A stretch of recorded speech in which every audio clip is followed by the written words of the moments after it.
All right. Let everyone gather in. The game is starting. My anxiety is starting. My stress is starting. I realized tonight, and I know I'm vamping till people come in the room here. Like this game has come up and it's written all over it. I didn't talk any smack coming into this game. This is the game where it's like, all you Eagles fans making fun of the Cowboys for not beating a team with a winning record. Guess who they finally beat? Like I get that this has that written all over it. I accept it. I accept that the Eagles got punked last week. I that game ripped my soul out last week. I didn't bother making a video about it because for a team to be talking smack about another team since the time they faced them in the playoffs the season before, the 49ers were running their mouths nonstop, and they let them come into the link and just straight punk their team. Like I lost some respect for the Eagles with that game. Like it's not too often I say or feel that. And I want to say right away, I don't know why this always looks like it's in Dallas colors. I just want to show it has Eagles logos on it. It's the way the lighting comes off the TV in this room. Because I noticed that. I watched a part of my live stream back one time. I was like, that does look like Dallas colors on my shirt. Anyways, hello everyone. Let me get the chat up on my phone. Sorry, I'm just vamping while I kill time while you peeps come in. All right. Hello, Cheesecuck. That's a pretty clever name. Jalen Hurts is that guy. I hope so, man. I really do.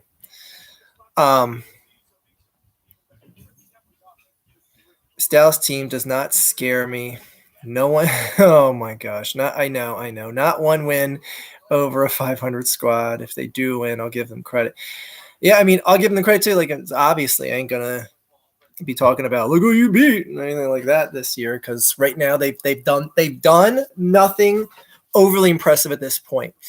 I know people are like, but yeah, look at their, like, it's not only are they beating the Giants and the Panthers, they're blowing them out. That's like, yeah, they are, but it's like, look what happens when you face the Eagles, when you face the 49ers, and when you face the Cardinals. Like, you fall flat on your face. Like they can lose to a scrub team, and they don't look competitive with the better teams so far. I think that is an accurate statement for the Cowboys right now. Anyway, this game is just number one. This game is basically for the division. Like, the division is over tonight if the Eagles win. It's not necessarily over if the Cowboys win, because obviously the Eagles, I mean, they got to beat the Giants twice and beat the Cardinals. So it's like, it's still looking very favorable for the Eagles to win this division no matter what happens tonight. But if the Eagles win tonight, it's all but clinched. I'm sorry. I'm drinking this with the wrong hand in case you all don't know. I'm getting a little bit of a cold that I feel creeping on, so I have to have something hot if I'm going to continue talking to you guys, because, staring at me in my little Eagles Christmas gonzi is only so entertaining. All right. Thank you, Bullcraft Max.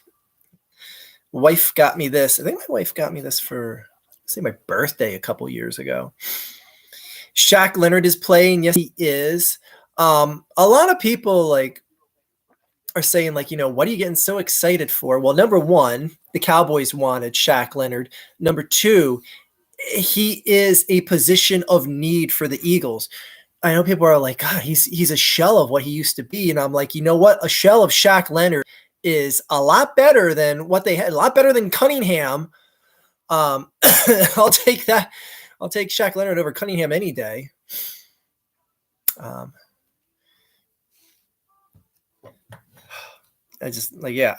understand that Shaq Leonard isn't going to be that all-pro, kill everyone on the field guy anymore. But still, Upgrade at linebacker. Hit like everyone. Austin Roberts. Come on, man. This ain't a YouTube whore channel. Thank you, JS Smooth D, for the $1.99 donation to, I don't know what the fund is now. Yeah, the Archfiend gets stress medicine after this game fund. Thoughts on Kingdom Hearts, favorite character. Here's a fun fact. I have not played a single Kingdom Hearts game, which is just completely blasphemous being the Final Fantasy X fanboy I am, because I know Kingdom Hearts 2 is it. They have Auron in it, and I've seen like clips of it, like Riku and Yuna are pixies in the game with Tinkerbell or something. I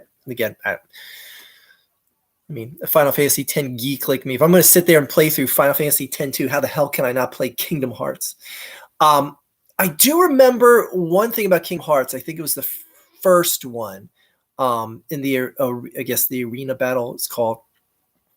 Me and my friends and family at one point, we unlocked Sephiroth, or were fighting Sephiroth. None of us could beat him. We could beat anyone else in the game in that little arena battle, whatever thing it is. Sephiroth kicked our ass. Anyways, that's my thought on Kingdom Hearts. The bits and pieces I played of it was nice. Kingdom Hearts is what Modern Family is. Modern Family is a show that I've never really watched continuously. I don't think I've ever watched 2 new episodes in a row, but it's a show where like every time like I randomly would catch an episode, or like my wife be watching, I come in like halfway through, I'm like, this show is really funny. It's really good. So, Kingdom Hearts, what I've seen of it, I really liked it. But it's not something I got into, just like with the show Modern Family. Anyway. Oh, yeah, Titus is it. That's right. Titus is in it. Yes, I remember that as well. Yes, Titus is in it, and I know Auron's in it as well. Not feeling this Phillies commercial right now. Not feeling, well, I mean, it's a commercial for the Eagles, but like seeing Bryce Harper and the home runs, like, I'm still not ready to feel that from this team right now. Oh, congratulations to the Baltimore Orioles for handing the AL East to the New York Yankees by signing Craig Kimbrell. Jesus Christ. Like, I can't believe anyone wants him. Like, and that's the thing, like the Orioles, it's like, what are you doing? Like, why bring someone in that is just a shook head case right now? You got such a good young squad. Why are they bringing Craig Kimbrell in? Why? It's like, I love that Baltimore team and how they play. That Orioles team is solid group of young guys. And why bring that old fart that's going to walk 4 men per half inning and blow 80% of the games that he's in? Why? Anyway. I say Eagles 37, Cowboys 34. My heart can't. Sorry, I had palpitations just thinking that it's going to be like a 3-point game in the fourth quarter. Oh my God. He had appendicitis. Mike McCarthy had appendicitis. Has appendix removed. The appendix is like one of the most weird, I don't know if you want to call it a superfluous organ. It's just something like it can flare up and get infected for no rhyme or reason if you're 10 years old or 100 years old. Like there's senior citizens that get appendectomies. Like Mike McCarthy's no spring chicken. He's a spring chicken compared to his owner. He's like a third of the age of his owner. And I think Mike McCarthy's like 65.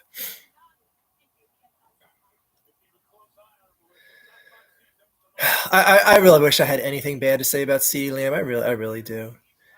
And who the hell wants to win the NFC South? Like the Buccaneers. I thought when I saw that Buccaneers Falcons game, I was like, this is the game where the Falcons are going to be like, look, we're going to be the ones to take the division. No, we're going to lose to the Bucs today. Like, shit, man.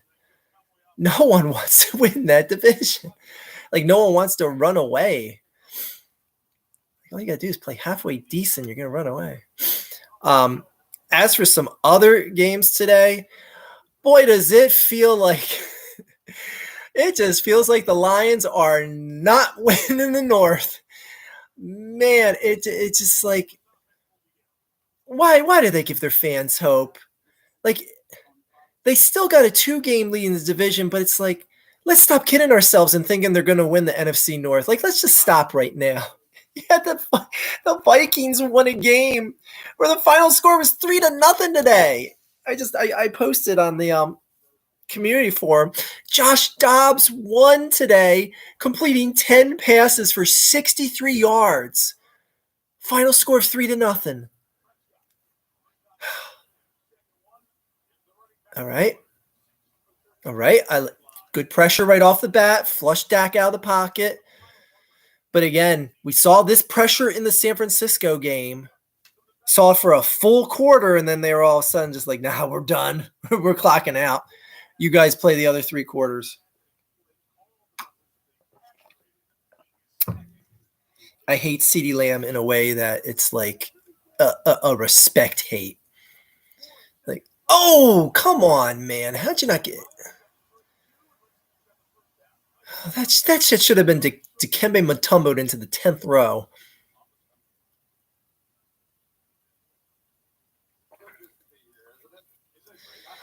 All right, sorry, guys, but Dallas Eagles, unless this game gets run away with on either side, this is like a game where I'm just in like full focus mode.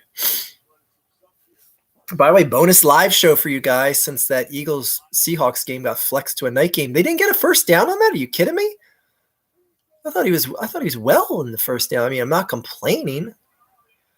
Well, that's definitely a first down and then some. Okay, let me pay attention to the chat a little bit now. Okay. Okay, please tell me the Cowboys are losing. They're tied. Do I want Ertz back? Not really. Not particularly. I don't think. I mean, especially with Goddard back now, there's no real reason to have him back, honestly. I mean, he's on the far downward arc of his career, other than his namesake and being loved in the town, and I don't know, his wife showing up at games. Other than that, like, you know, who cares? I gotta say this. I've had nothing but respect for Patrick Mahomes, but boy, was he a crybaby little bitch when he didn't get a call that went his way at the end of that game. Oh my God. Man, I've never been critical of him for, getting a call or not getting a call, but man, spoiled little baby brat bitch that's used to getting every call go his way, all of a sudden didn't get one. Now, granted, there's a pretty damn crucial time he didn't get the call. Well, man, seeing him blow his stack like that, it's like, oh, now you know how every other quarterback in the league feels. Welcome to the club, asshole. Anyways, I don't know. I lost the ounce of respect for him today. Honestly, if I'm being honestly honest with you. I mean, just the level, like I understand, like arguing a call that you feel was missed, but man, the fact that he was throwing such a tantrum, like having to be held back and shit, like, stop it, you fucking diva. All right, anyway, you had your appendix removed. Was it from? It was probably from. You're probably celebrating too hard after one of the Aces' numerous championship runs, because I hear like excessive excitement can cause inflammation to the appendix. So I'm assuming that's what happened, Jason. If you're homeless and eat grass like I do, the appendix is a great tool. Oh yeah, I know. Like I know they say how like in a rabbit it's like twice the size of a human's or something like that. Maybe I'm misquoting that little random factoid that I probably heard when I was like 8 years old. There's a live stream I'm watching hosted by a big Dallas Cowboys fan, and his viewers, including me, rub it in his face whenever the Cowboys lose, and the roid rate, and then he roid rages like a sore loser. I mean, I'm like half paying attention here because it's just like Dallas is getting opening drive touchdown here. Let's. Other than December Dak showing up and turning the ball over right now, I mean, it is December Dak time. 'Tis that season, right?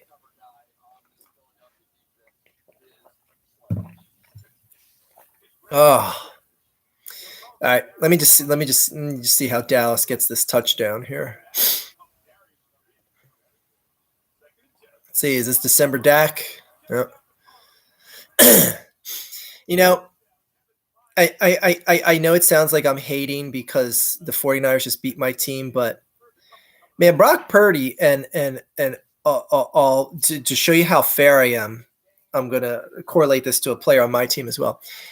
Brock Purdy is probably going to win MVP, and I think it is probably the most overrated award recipient ever.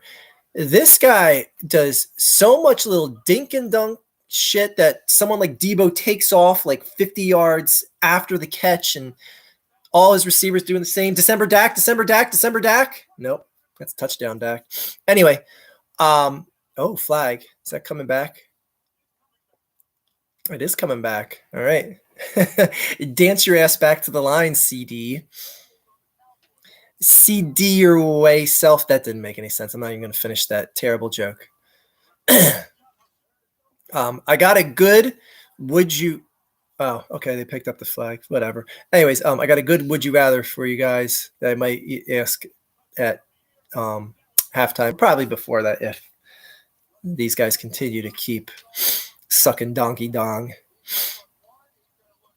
Okay, so anyways, Brock Purdy, like in the Eagles game, did he have a single pass that went over 15 yards in the air? Like maybe once? Like I very rarely see him get that assassin shot with the, straight down and out go route that the wide receiver's on. Like it's just all ding dunk shit. And I'm like, and now I correlate that to my team and why I think it's egregious that someone like Jalen Hurts is in the conversation for MVP, because everyone likes to point to his like total touchdowns. Man, you say whatever you want about the brotherly shove, but there's like 8 or 9 of Jalen Hurts touchdowns that if you added up the total distance that he had to move on those 8 or 9 touchdowns, it might be 5 total yards. It might be 5 total yards of distance in those 8 or 9 touchdowns. And I'm like, that is so much less impressive than a quarterback that smashed in from a couple yards out, or, threw a little screen pass from 2 yards out or something like that. So like I honestly, I don't think Brock Purdy or Jalen Hurts should be in the MVP conversation, honestly. So that's just showing you I'm not just dunking on the 49ers just because they beat my team and I'm salty. Sorry, I should be checking the chat during commercial time. Okay. As a football fan, I have to say nothing beats Eagles and Cowboys as a rivalry when both teams are good. I mean, I'm obviously biased on that, but I guess, the fact that they always get Sunday Night Football, and they'll even many times when their second or first game will get flexed, speaks volumes about what the demand of the nation and the football world is. Okay. I thought the same way, but nope. Oh, I don't know what you're replying to. CeeDee Lamb went to my alma mater, so I can't dislike him. Damn it, Sneed. Well, then I'm going to have to dislike you.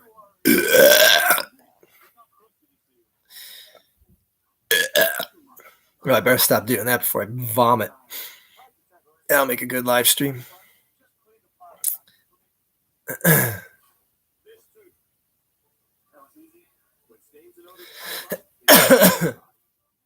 Oh, yeah, I made sure to put my phone on vibrate so you guys don't listen to the damn baby laughing.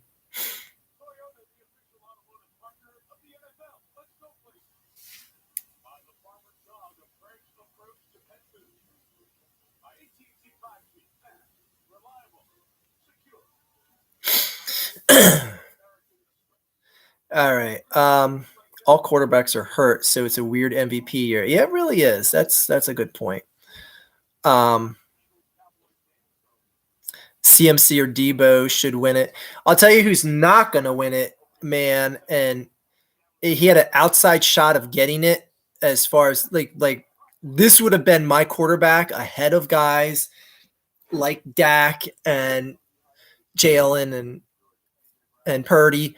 I would have put CJ Stroud in the race, but wow, not after today. Whoa, no way, not after today, man. He was on that fringe group of quarterbacks that I thought could have got it this year, but yikes. Just a total shit of the bed. All right. Come on. I'm nervous already. They haven't had one play yet. I'm just like, oh, it's over.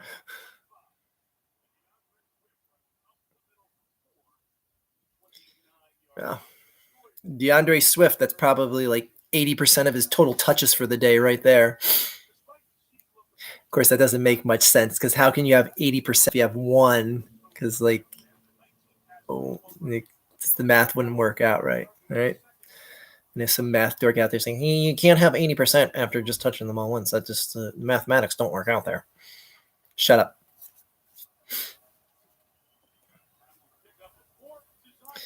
Oh, look at Kelsey on the blocking. Yeah, there you go. I love that. I love that when Kelsey comes out as lead blocker.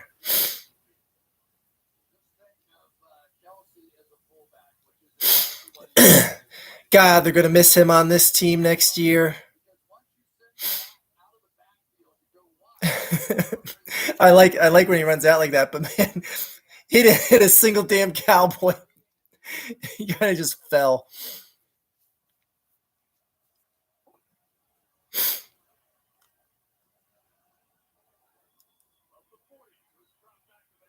That was hands to the face. That's going to be 10 yards for hands to the face. You shithead. Is that Mailata? Oh, I thought it was Mailata on Parsons. Was I looking at the wrong game here? I could have sworn I saw like Mailata stick his hands into.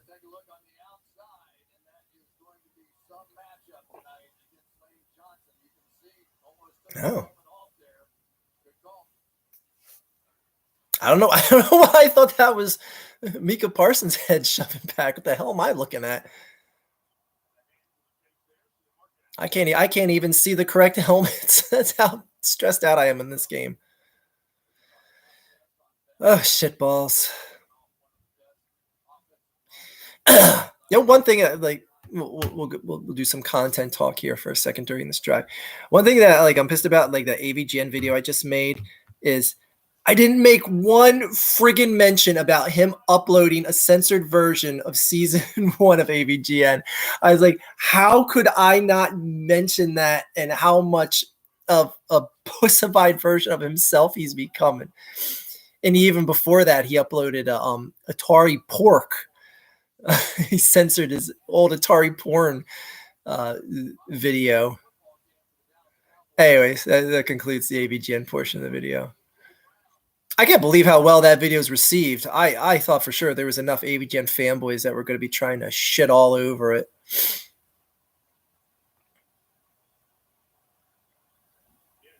But then again, I doubt the algorithm gives me an ounce of love. Oh, there we go.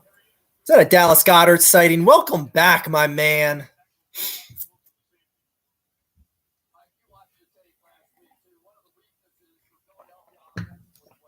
I think he's going to be, if the Eagles win this game, he's going to be that tie-breaking factor. Because, man, I think his role not being there the last 3 games is so underplayed.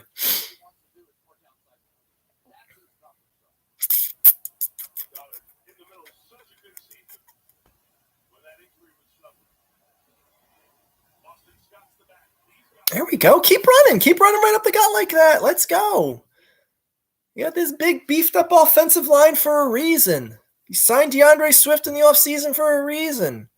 You got Boston Scott on your team for a reason. Okay. Do I think a non-quarterback could win MVP? Absolutely. Tyreek is by far, I think, if you take quarterbacks out of the equation, or I mean, even if you keep them in the equation, I think Tyreek is having the best year of anyone in the league right now.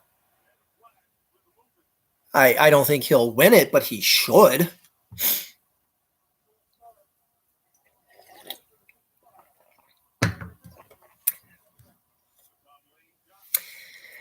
Lane, you're well more disciplined than that. Come on with this stupid shit.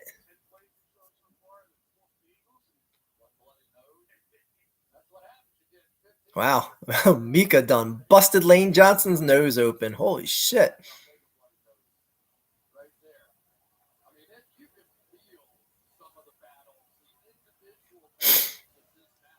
Come on, man. You can't get no points on this drive. Come on. I mean, I know Jake Elliott can kick this with his eyes shut from right here.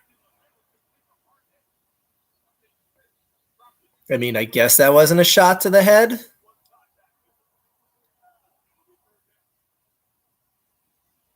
I mean, did that? Okay, all right. That looked a lot worse from the other angle. That's straight up no.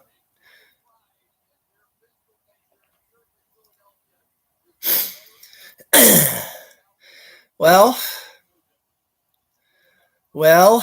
you can't brotherly shove this one for a first down, so they're kind of screwed here.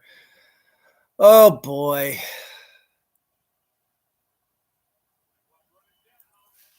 Oh, who jumped?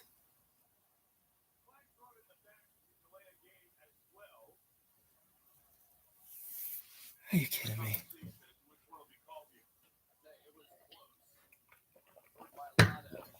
I couldn't tell right away who jumped first. I mean, usually it seems that you give that to the offense if it's mutual.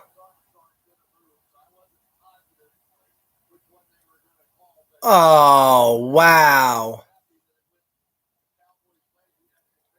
That is just, come on.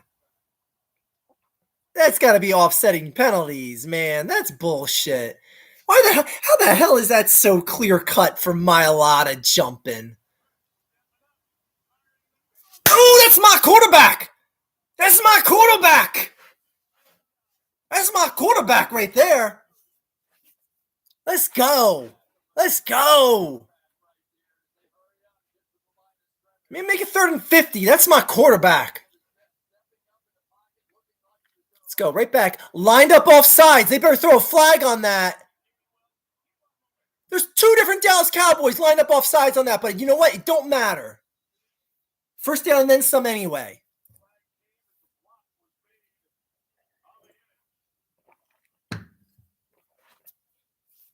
Better be off sides on Dallas. Shit was crystal clear. What game am I watching? Did anyone else see that?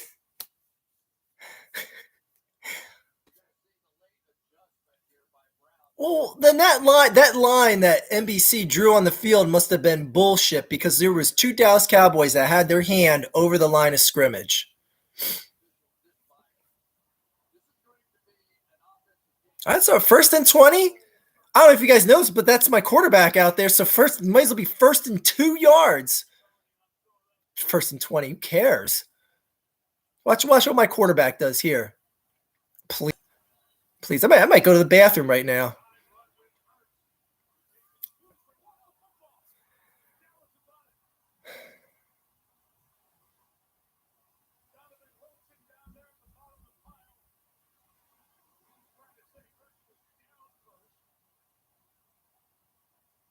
I'm pretty sure he was down before that fumble.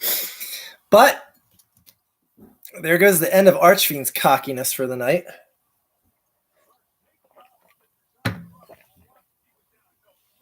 Oh.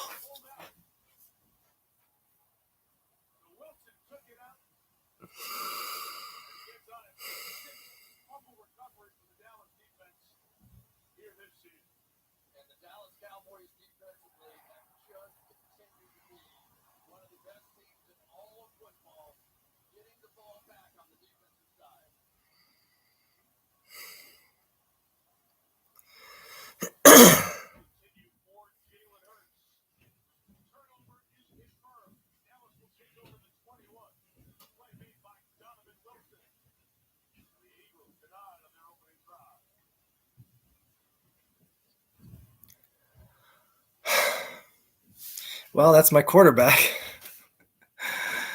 All right.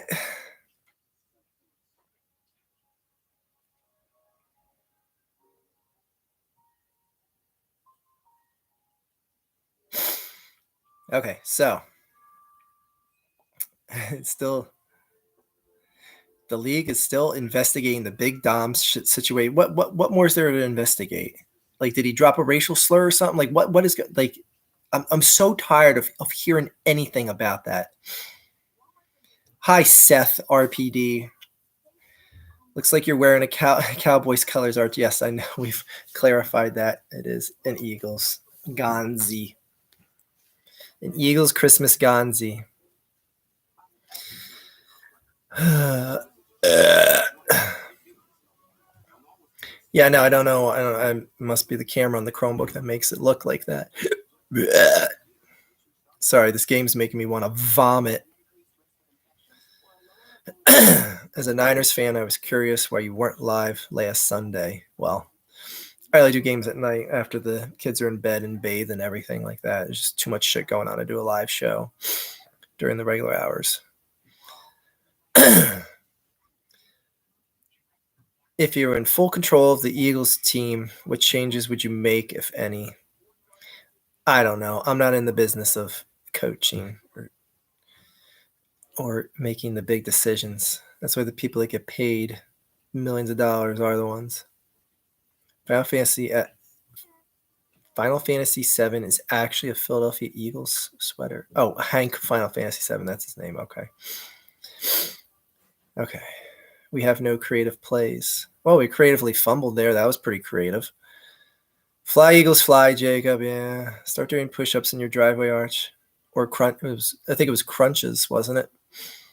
Or sit-ups. F these refs. Damn, is that supposed to be green? Bad Eyes McGee. No, it's not your eyes, because I've seen this played back when I wear this sweater, and it does look like Dallas Cowboys colors. But you know what, this Gonzi brought me luck during the Chiefs game, so why change things? We need a new offensive coordinator. Nope, damn, we don't run the ball enough under center. Free Big Dom. Big Dom did nothing wrong at all. Fly, Eagles, fly. How come you don't talk about movies anymore? I don't watch many movies anymore. I will talk about a movie, though. 1 second. Let me just catch up with everything. How about them Cowboys? Makes sense. Dad duties first. Yeah, you're right. It was crunches. These flags on the Eagles are ridiculous. Sup, Mr. Fiend. Sup, Stevie. T.O. is such a head case. I know, and you know what? I wish they would have stuck with him instead of McNabb. But speaking of movies, we were watching The Shining at work the other night. My Domi started. It's a slow night at the strip club, so we watch movies. But anyway, I've seen this movie a number of times, and I'm sure it's been like explained in thorough detail on the internet and whatnot, but I have no clue what that picture means. Spoilers. Stick your finger in your ears if you don't want a movie from 500 years ago spoiled. I have no clue. And I said this to everyone I was watching the movie with. I was like, does anyone understand what that picture of Jack Nicholson in the dining room of the hotel is supposed to mean? Like, I get the date of it and everything is from like a long past. Like, is it supposed to be like he was a ghost? He was one of the anomalies in the hotel, that he died in the 1920s or something, or well after that, and he was just someone that frequented the place. Like the point is like I could postulate a number of answers, but it's like, how would I know for sure any of these are it? I mean, then again, you look at some other movies that oh no, oh no, oh no.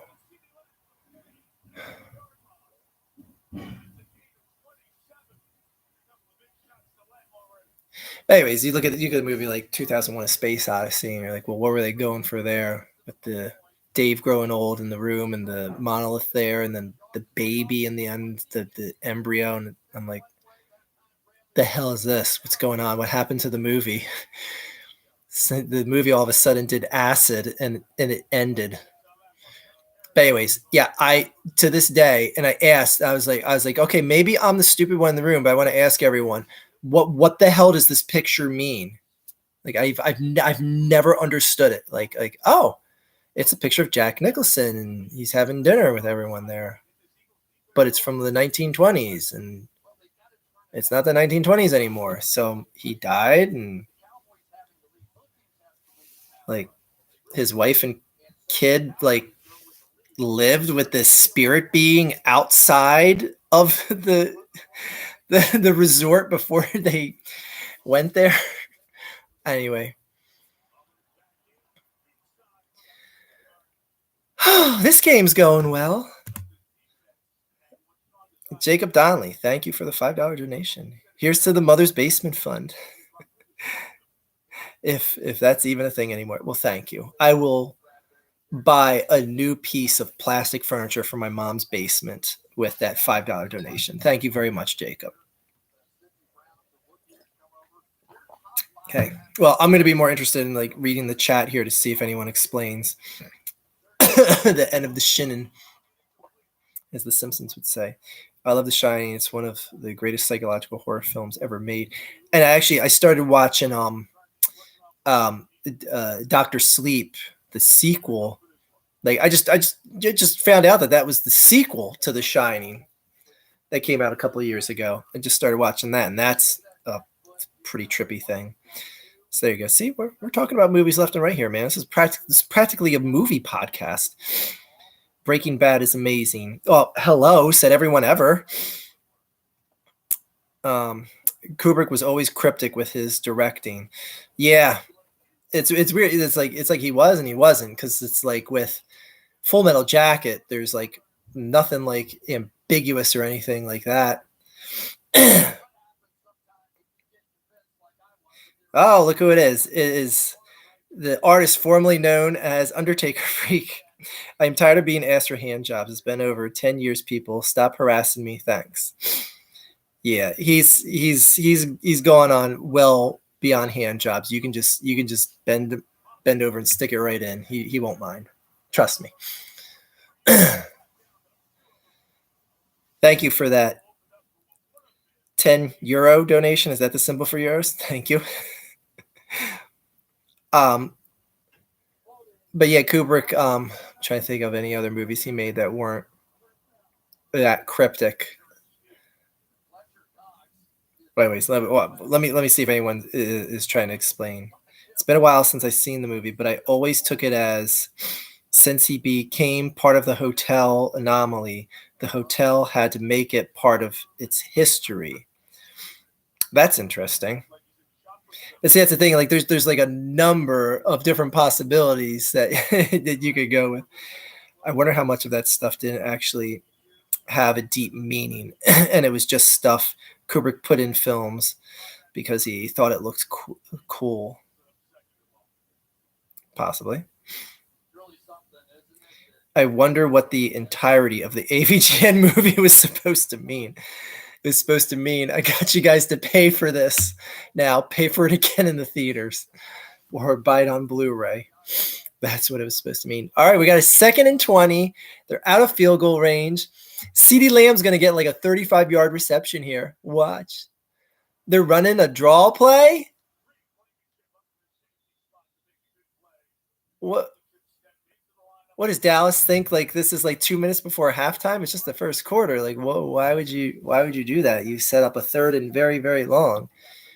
Like, take a chance throwing a CD Lamb twice. Like, I mean, I'm not complaining, but shit. My favorite Stephen King movie and book will always be Christine.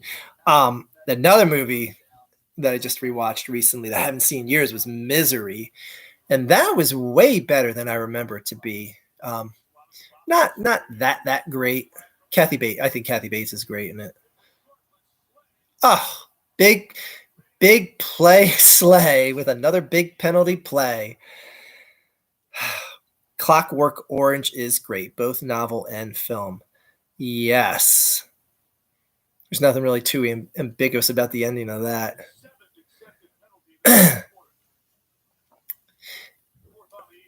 Clockwork Orange. I said this to a guy because we were watching Shallow Hal again. We were watching it at work. We're watching the movie Shallow Hal, and there's the guy in Shallow Hal who's paraplegic, didn't have the use of his legs, and he's got like the big jacked arms.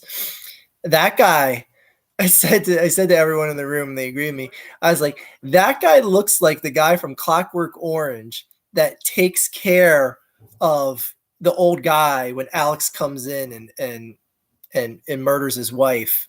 He looks like the big buff guy that lifts weights and everything that takes care of the old guy after Alex kills his wife. Anyways, if you bring a picture of them side by side, they look like the same guy, and obviously they can't be because Clockwork Orange was like 30 years before Shallow Hal.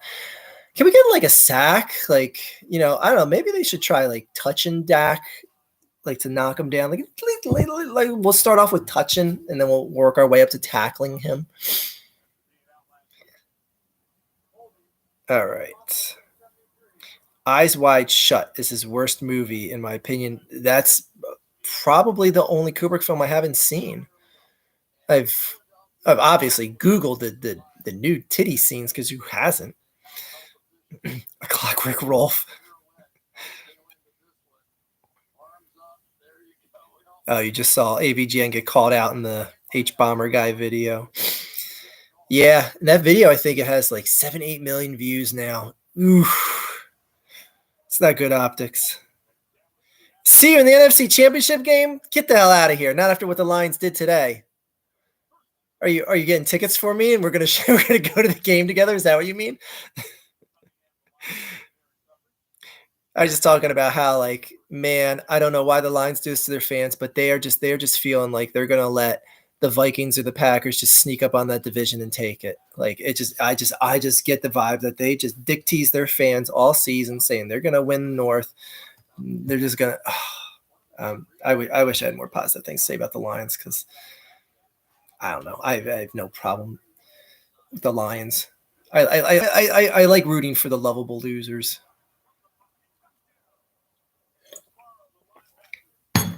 It's a big 3rd and 20 here, guys.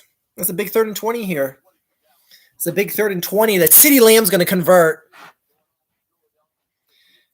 Big Slay is going to get burnt by Lamb here.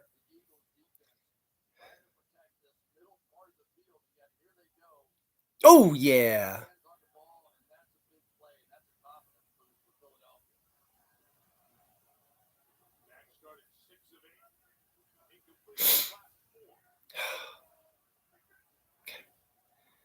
Okay. Yes, sir. Yes, sir. That's not my quarterback. That's not my quarterback. Yo, 4th and 20. Blaze it up. Shit. Pack that bong. Let's go, guys. Boy, Jalen Hurts doesn't look any less interested right now. Okay. I always thought the Langoliers was an interesting idea until the payoff was killer meatballs eating time. Killer bad CGI meatballs, which even for the time I remember being laughable. Oh, he's not making this. That's not Jake Elliott. Are you kidding me? Ah, son of a bitch. Why am I talking shit tonight? Why? The Clockwork Orange caretaker Looks like a buff Austin Powers. He does actually, yes. Well, the Chiefs did lose today. All season, all fudging franchise. Yeah, that is true. I watched that documentary on Netflix about Barry Sanders. I forget what it was called, like Runaway Barry or something like that. I'm not on Netflix, on Amazon.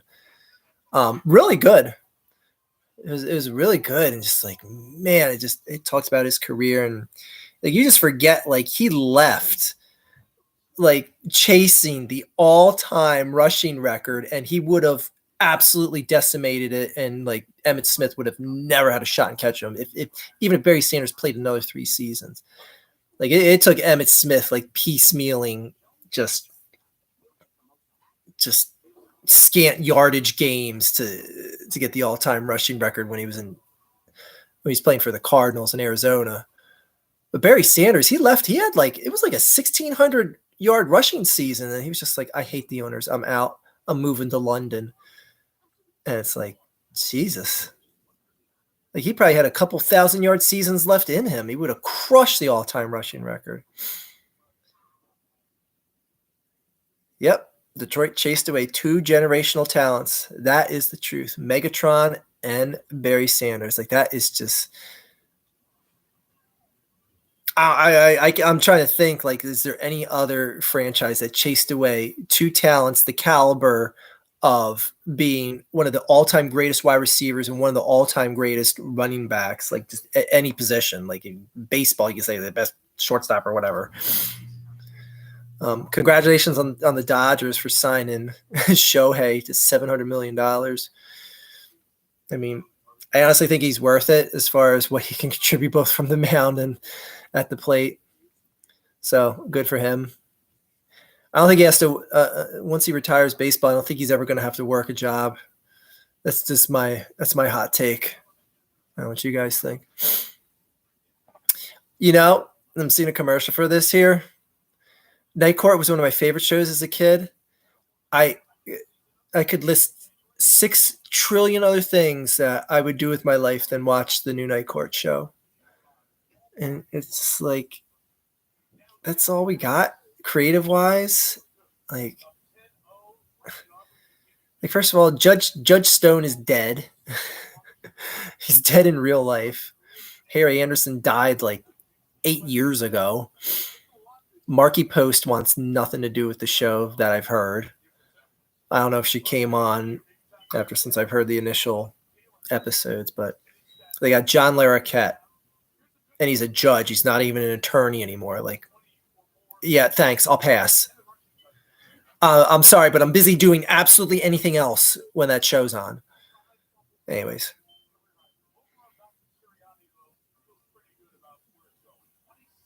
Cheesecook, shut up.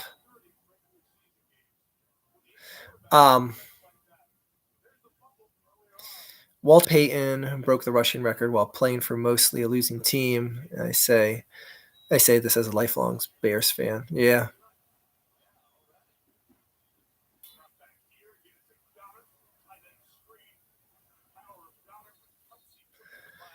All right.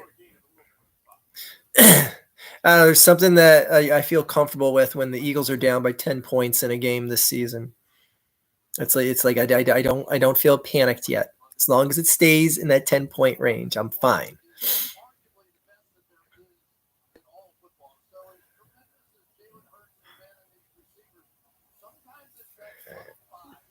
Wait, Hankins, I'll just say this right now. He has a beautiful body. Let me just say that right now. Anyway.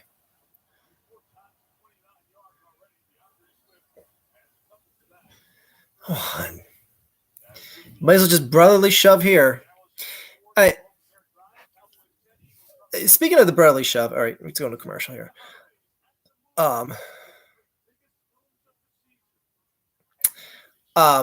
When the Eagles did the brotherly shove last week against the 49ers, it was almost just like, I don't even want to see it, like, because they started at 3rd down when they were near the end zone. I'm just like, show me you can score another way at this point, because it's like I'm really starting to get and feel what everyone else feels that's not a fan. Like it's great when it's your team and you're winning with it and stuff, but it's like you're losing, and that's like the only thing you can do to get the game in reach is your little your little glitch play. I don't know. That was the first time it annoyed me to see the brotherly shove. It's like, man, you guys are losing, and like you can't just show you can't beat these guys with creativity.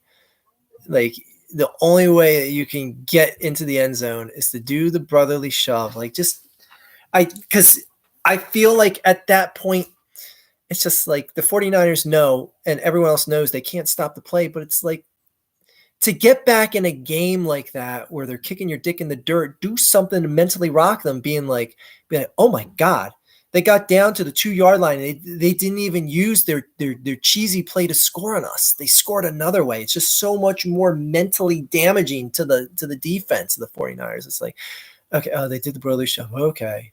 It's nothing special. There's still nothing special. It just makes the defense feel like they're still the shit. Anyway,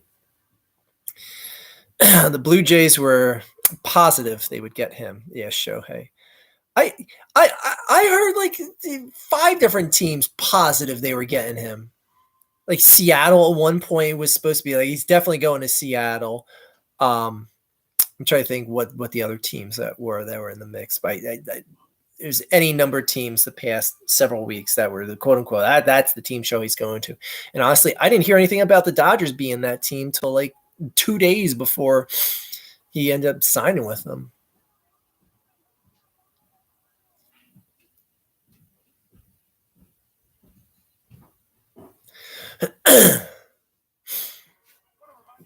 All right.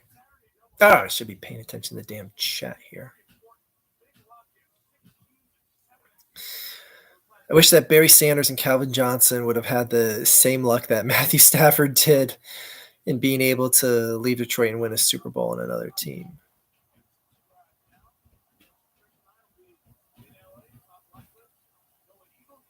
Yeah, Stafford did earn that shit in LA. Now he's just like, I'm cool now. I don't need to do much more with my career. Oh! Oh no. We should have tried a much more probable play than that. Like that was wow. That's the best play you could draw up for that?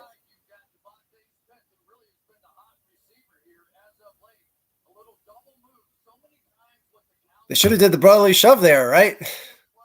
You could have had 2 attempts at it. Oh shit.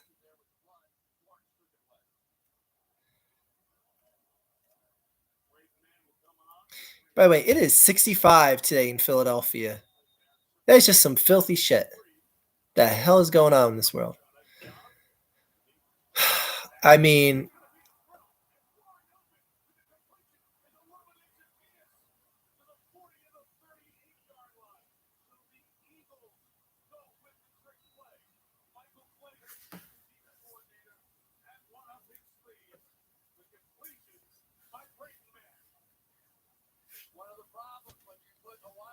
what just happened? Oh, that was beautiful. Holy shit. They just left Zacchaeus stay all sorts of open. That was a farther pass than Brock Purdy has thrown all year. Sorry, 49ers fans. I had to do it. Man.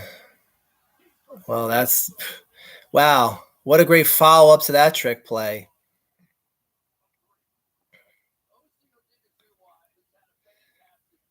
Repping those Cowboys colors. Nope. I have to keep. I wish they put the Eagles logo on the top because I have to keep going like this, saying like, no, it's not a damn Cowboys Christmas Gonzi. At least the Red Wings have a glimmer of hope. I guess the Lions do too, but I'm cautious. Negative 16 here. Jesus.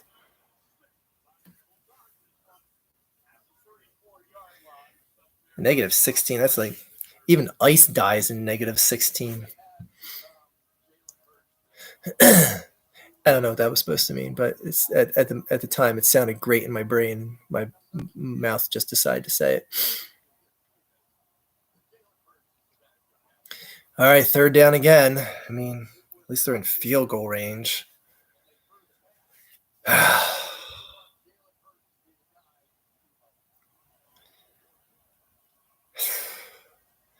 See, watch. This will be like the type of game where Jake Elliott can't kick shit from any part of the field.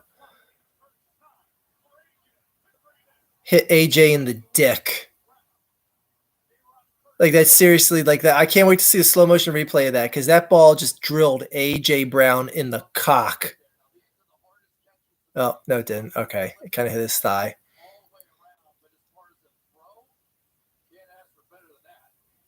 He probably would have been out of bounds, but man, AJ should have got that. Here we go. Here's where Jake Elliott decides to have an off day.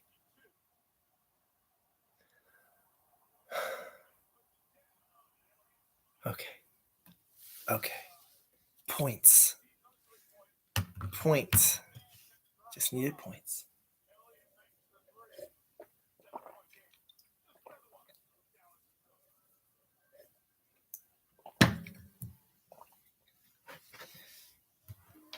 We need defense. We need some defense. Aguilar could have caught that. Oh my gosh. You're at -1. Where are you at, J-Chat? I thought you were stateside. I don't think anywhere in the States is -1 right now. Oh, you're Canadian, I think, if I remember correctly.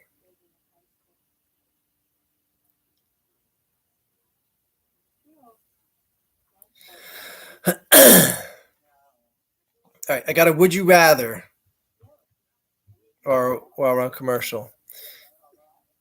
I've been asking this to people recently, and I found it's probably the closest I've got to like a 50-50. Would you rather? You could say like, you're back in your 20s or whatever. Would you rather have an entire life of you get a reasonable house to live in, say like a 4-bedroom, 3-bathroom, nothing too extravagant, like you can't live at the Taj Mahal or whatever. Would you rather have a house with a nice house in a nice neighborhood, nice yard, never have to pay mortgage or rent on it? Or would you rather never have to sleep and suffer no consequences from not being able to sleep? Like, you wouldn't get insomnia symptoms or anything like that. What say you? Would you rather have a life where you never have to pay rent or mortgage and have a nice place to live, or never have to sleep? Never sleep, maybe. I'll let you guys funnel in some answers. But I like sleep though. That was always one of the common retorts that I found, that people's like, I like sleeping. It feels good to get a lot of sleep.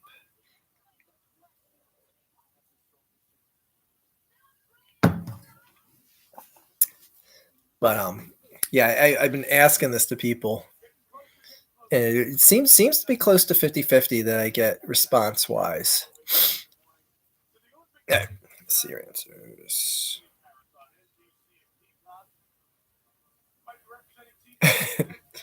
I love sleep. I'm not Frank Underwood.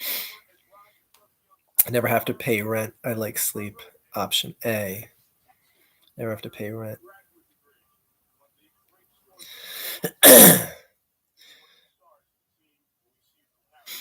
There's obviously pros to both of them. And I look at, I'll take the sleep one for starters. The sleep, I could see the people saying that because there's very few things in life that you can't buy, and time is one of them. If you're not sleeping in life, you can produce, consume, whatever, so much more, because basically roughly a third of your life is wasted sleeping. You're not producing anything while you sleep other than rejuvenating your body. So you're helping heal muscles or whatever like that. Other than like biological, physiological things happening to your body, it's not like, unless you're getting paid for a sleep study, it's not like you're earning money to sleep. You're not physically talking or learning, etc. So take that third of your life back, and there's so much you could do with it. Like, say if you wanted to work a 2-day work week and work 2 24-hour days in a row, that's 48 hours, and have the next 5 days off. There's perks to both. As far as the house things, the house thing goes, and like you guys said, it is nice to sleep and just lay down, feel relaxed, etc., etc. Wake up feeling refreshed, all that good shit. As far as the house goes, by far, on average, unless you're like someone who likes to buy like shoes or something like every single time like a new pair of Nike Airs comes out or some shit. The biggest expense in the average person's life, adult life, is their mortgage, is their house. But not having that, you could argue you could work a part-time job and get by pretty fine if you didn't have any sort of mortgage. Because like I'm even like thinking that here, I'm like, man, if we didn't have a mortgage and the house was paid off and we were just either banking that, or if we could like cut back on the time we have at work and then thus have more time to do things other than work or sleep. You can argue there's a time gain from either one. I personally chose the no longer sleeping, but I answer that from more of a sense of being a father with 3 kids, because especially with the infant years, you just want to be there around for them so much as possible.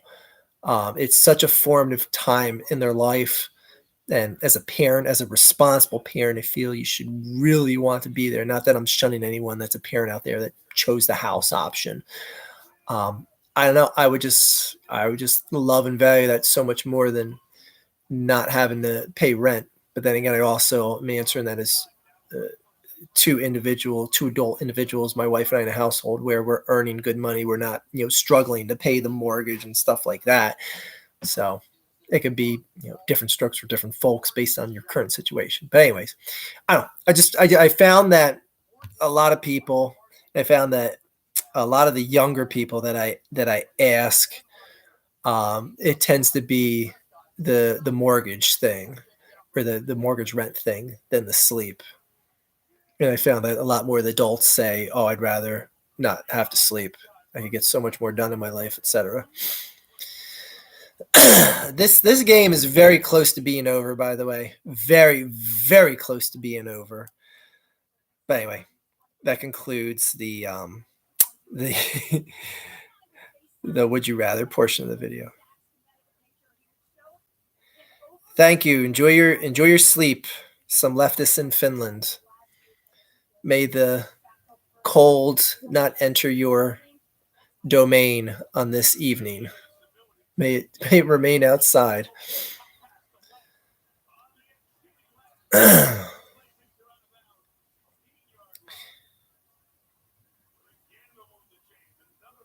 Would I want to pass away peacefully in my sleep? I mean, who wouldn't? I mean, no, I want to be boiled to death. That would be pretty cool. Yeah, of course. I feel like you could eventually get bored and go crazy not being able to sleep. I see and understand what you're saying, but that's the thing. Like, if you didn't get tired, it's again going on the pretense of you don't get any sort of like insomnia symptoms. But I get what you're saying. Like, it's like, oh my gosh, I'm watching Netflix 20 hours again today. Like, something like that could be boring. Oh my gosh, I've been at the strip club for 50 hours. I could understand, like, overdoing shit like that in your life and that getting boring. Um, let's be real, guys. So as far as this game goes, this is why I have been so subdued, and anyone can tell me like I've talked shit like when the Eagles beat the Cowboys and stuff like that, but man, I've been so subdued on this Eagles team all year because I just they weren't that good at any point. They just have not looked that good at any point. Finding ways to win and all that is exciting and whatnot. And a 10-win season by week 12 was great and all, but I never went full on board with them. By the way, a big 3rd-and-1 here. Who's going to jump off sides for the Eagles and give them an automatic first down?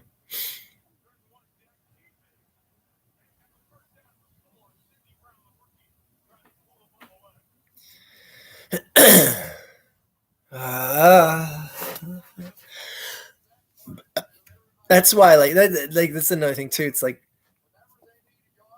I get nervous with games like this, but it's like I'm not getting mad. Like if I honestly thought like the Eagles were the shit, I would be so pissed right now. Like I was pissed last week because that 49ers team talks so much shit about them.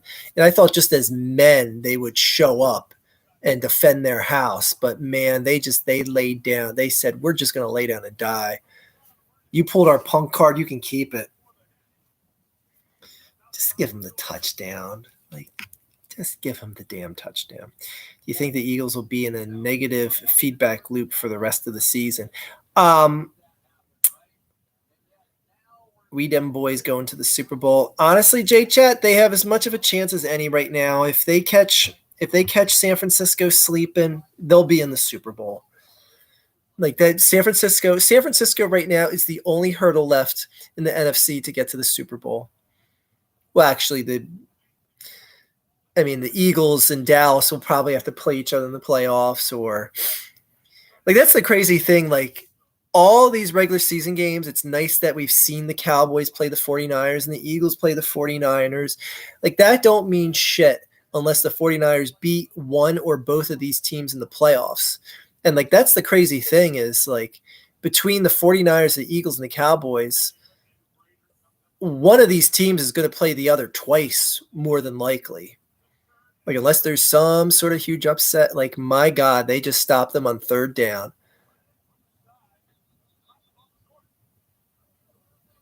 Oh my gosh.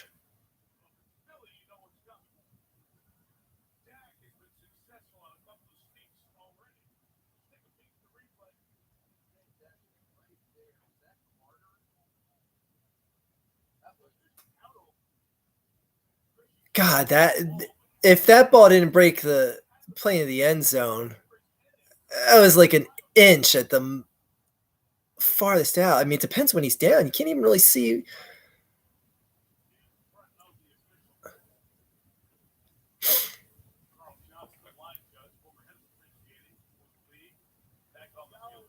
And they're going to challenge it, but it's so hard to tell really when he's down.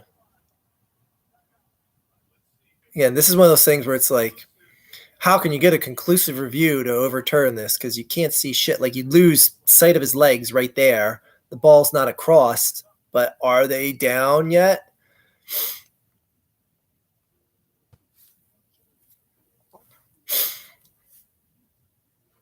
Jesus.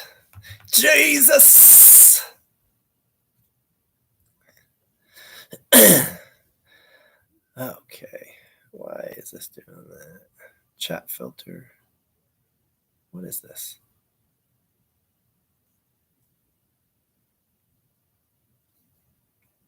Why chat filter? Get off here.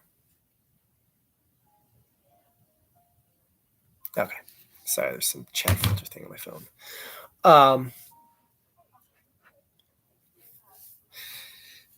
Yeah, as for the AFC, pretty much the Ravens just won the AFC today, along with the Chiefs loss. By the way, they lost another game with Taylor Swift in attendance. That's too bad. It's really sad. It was such a wild ending to that game. Oh my God, that Kelsey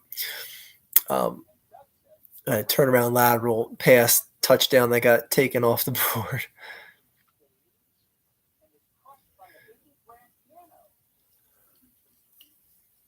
Oh, and the Steelers are still in a playoff spot with that complete dud they had against the Patriots on Sunday night. Like the Browns, they're going to make the playoffs somehow with Joe Flacco at quarterback. Oh my gosh, how embarrassing is that going to be if like the Browns get matched up against the Ravens and Joe Flacco beats the Ravens? Like that is going to be just a oh my god. They might not let Joe Flacco come back into Baltimore. Yes, they will. He won a ring there. That is great. Joe Flacco has probably one of the craziest careers in NFL history. He's never really been that guy, but man, he's one of the best postseason quarterbacks ever comparative to his level of play in the regular season.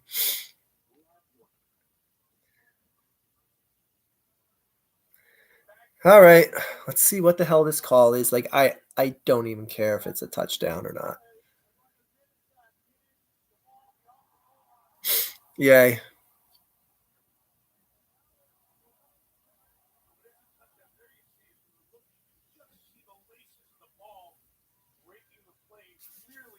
Yeah, good. It's great.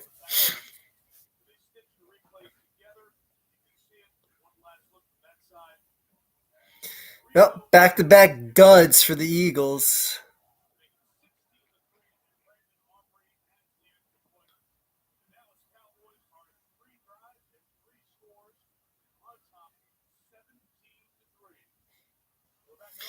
Yeah, well, after this game, the Cowboys still haven't beat anyone with less than a 10 wins and a winning record.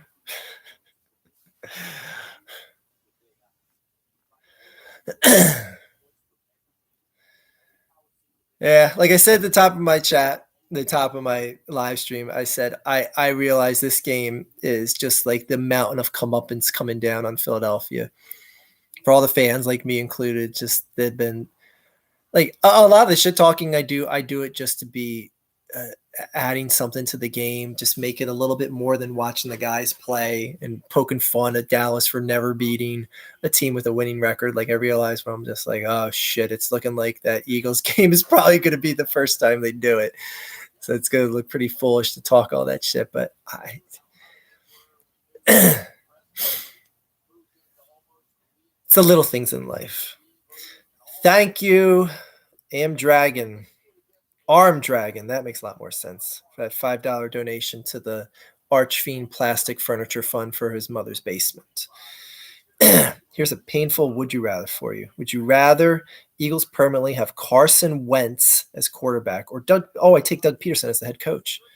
Not painful at all. In fact, it's the team I root for in the AFC is the Jaguars because Doug Peterson's there. Doug Peterson won a ring. Carson Wentz didn't. No painful choice at all. Sorry, Arm Dragon. You could have just asked that straight up. You didn't need to pay $5 to ask that. Yeah, Doug Peterson, 10 out of 10 over Carson Wentz being quarterback here forever. Because it's like, well, I've seen Doug Peterson win a title here. Perhaps he can do it again. I haven't seen Carson Wentz do that. I've seen Carson Wentz become a total head case here. Yeah.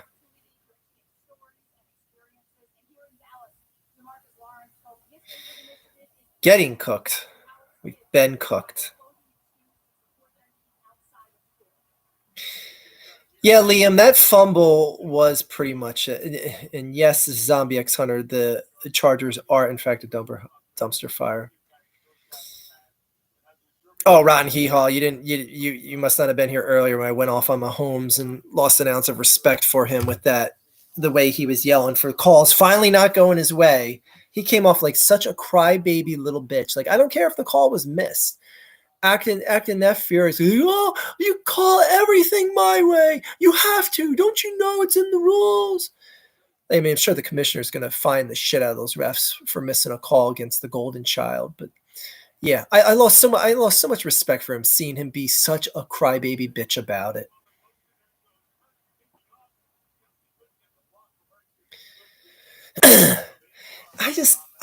I see like a play like that where Hurts takes off, and I'm just like, he's not running the way he used to. He's just a half a step slower this season. Like I don't know, just something does not seem right. I think there's something more to that knee injury than meets the eye.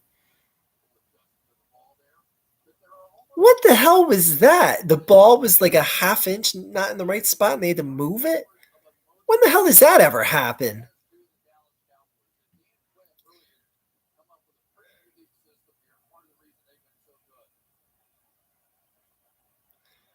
Run the ball.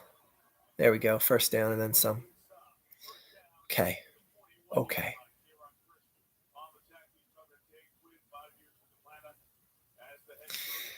Oh, it'd be nice to go into halftime with a touchdown because the Eagles get the ball back.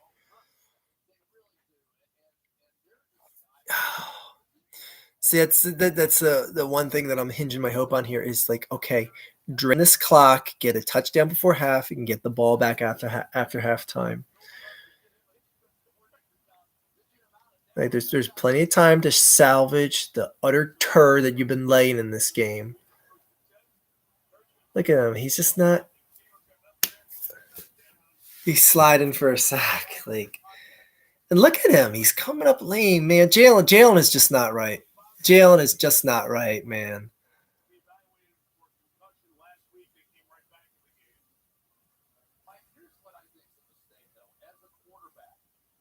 Like he throttles down so quickly. Like he runs out of the pocket, then he's just like, I'm just gonna stroll and then slide. Like that is not how Jalen Hurts runs that play. Just he never looks like that. Not well, this season he does.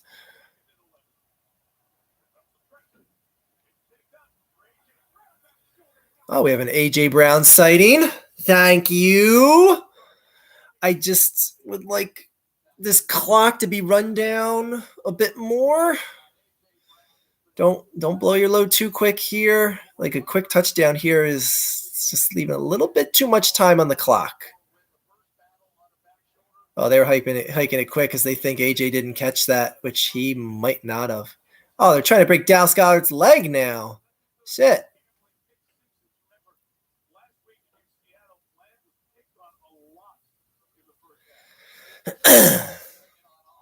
I hate Bland. His name is so boring. Get it?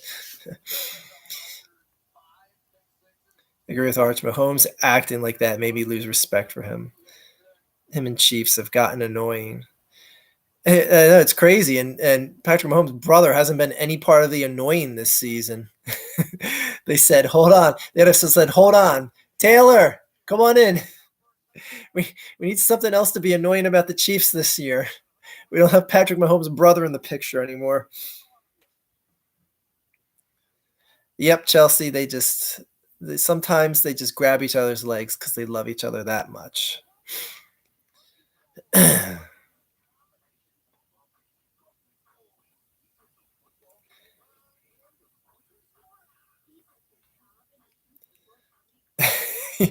Your Eagles are getting anally effed. Chelsea language. We don't speak like that around here. Mahomes is overrated? What the hell is so overrated about a multi-time MVP, multi-Super Bowl winner who's still in the prime of his career? Like, come on, J-Chat. That's unfair. After Tom Brady retired, the NFL needed a new douche.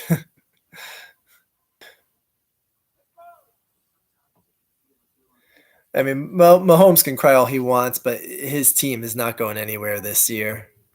Like even if they did pull out that game against the Bills today, that team is not going out anywhere this year, and that's no disrespect to him. That team is just they're really missing Tyreek. That's the crazy thing is, man, if they would have kept Tyreek there, they should have just given him the keys to the kingdom.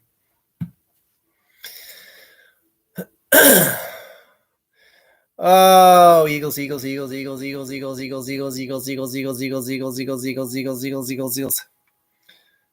say it enough, it turns into the word Ziegles. Is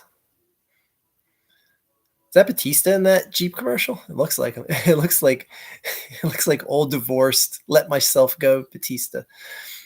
if anyone's even watching the game. Okay.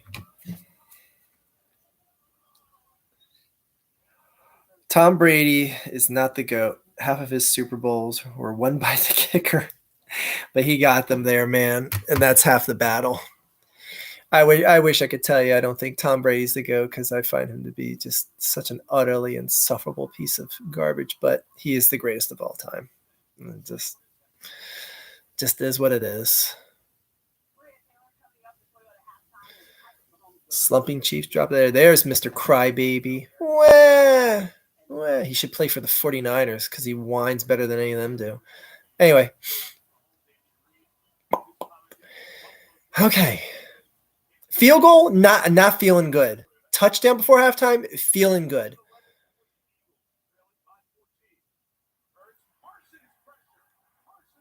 Like, you got to get rid of that, man.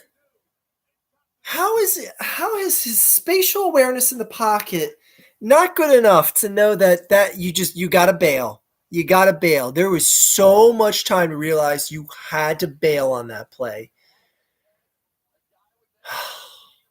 Like right there, get rid of it.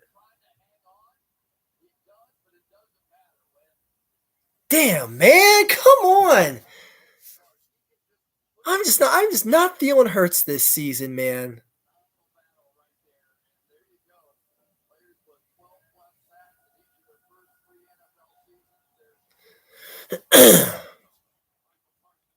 Great. Now I get a stat reminding me of Reggie White used to play for the Eagles.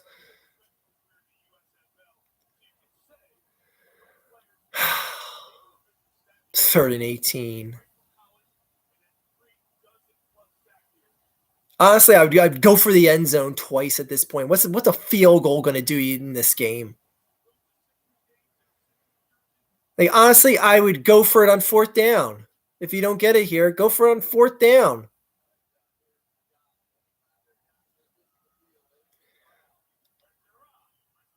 You go for it.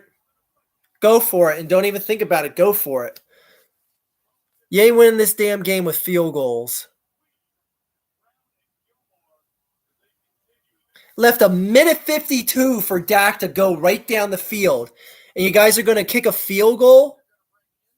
Like you need a touchdown more than anything else now because Dallas is going to get more points before half.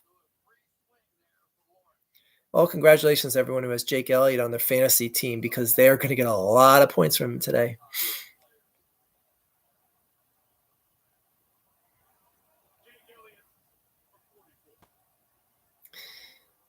I'm your substitute teacher. My name is Mr. Elliott.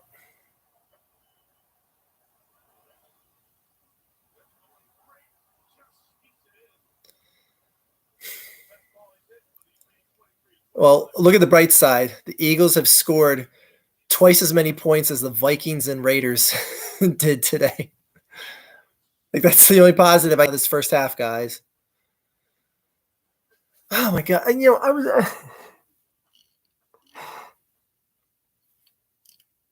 I was kind of hoping for like a big blowout, just to be like, you know what, I'm going to bed at halftime, guys. I got a little bit of a cold. I feel coming on. I should really be resting.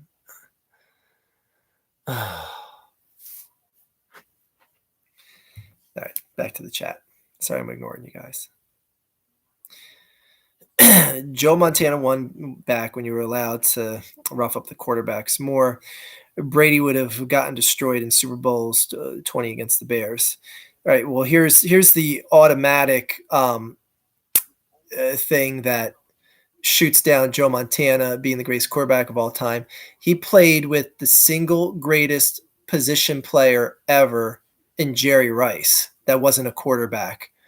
You have to say, what would have Joe Montana's career been without Jerry Rice? Like it's disrespectful to Jerry Rice to say that Joe Montana is just the GOAT because of Joe Montana.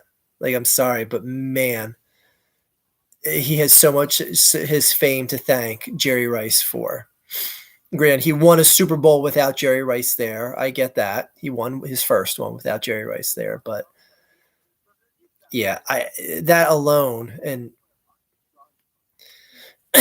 And honestly, when Tom Brady, I know he didn't win the Super Bowl because they lost to the Giants, but when Tom Brady had a receiver that was even as the closest receiver he had to Jerry Rice was Randy Moss, and well, he lost one game that season. It just happened to be the Super Bowl. But anyway, I love Joe Montana, man. I stuck with him as the GOAT for the longest time, but when you get more than one ring than the guy that's the GOAT and you played in roughly the same time frame, I know they didn't play at the same time, but eh. Hurts is overrated. Been saying it all season. Um, he's not overrated. He's just not right. Because this is not like the Jalen you saw last season or even the season before that. He's clearly not right. Like the amount of turnovers, the decisions he make. This is not the same guy. Like again, there's got to be more of that knee injury than is even being said. Oh, you Eagles and your field goal. Oh yeah, you lousy six. It's hard to compare players who played different positions. True. But I'd still say, like, in my lifetime, well, it's tough because one guy had a very short career. I think one of the greatest players that I've ever seen play outside of a quarterback was Bo Jackson. Um, and again, his career was cut drastically short. I think if he didn't get that hip injury, he probably would have gone down as probably the single greatest athlete on the planet for what he could do in baseball and football. And it's just a damn shame that just tragic injury just cut his career so short. Oh God, the Eagles. What did Brady do to be an asshole? Where should we begin? If you're asking that, I'm not even gonna give it a response because if you don't understand, that nothing I could say will make you understand. So it would be just a complete waste of time on my end. If you don't understand why Brady is seen as an asshole to any of many people, then you never will. So I'm not even going to dignify that with an answer. Like if you have to straight up ask, what did Brady do to be seen as an asshole? He didn't do anything wrong. Like you just don't get it and you never will. Oh my God, a sack. Well, a day late and a dollar short on that.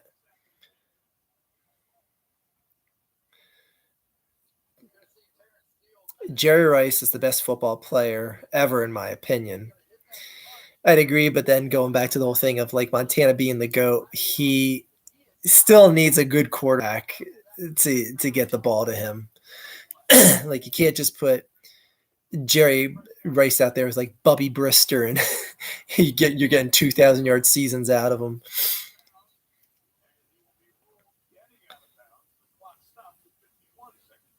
Remember that Saturday morning cartoon that had Bo Jackson? I do not recall that one. You think Jerry Rice might be more of a GOAT than Brady or Montana? I mean, I won't disagree with that. I won't say like there's no way you can say that. Because I guess like you could say how Jerry Rice's numbers in so many categories are untouchable to other wide receivers, whereas like Brady, other than like his number of Super Bowls, like it's not like he's like oh he's got 10,000 million more yards passing than the next guy or anything like that.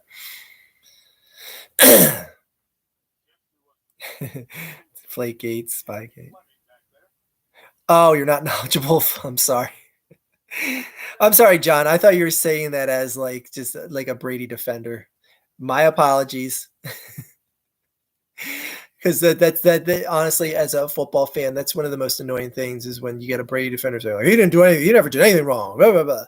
So my apologies. I jumped down your throat for no reason there, for not knowing reason, I should say.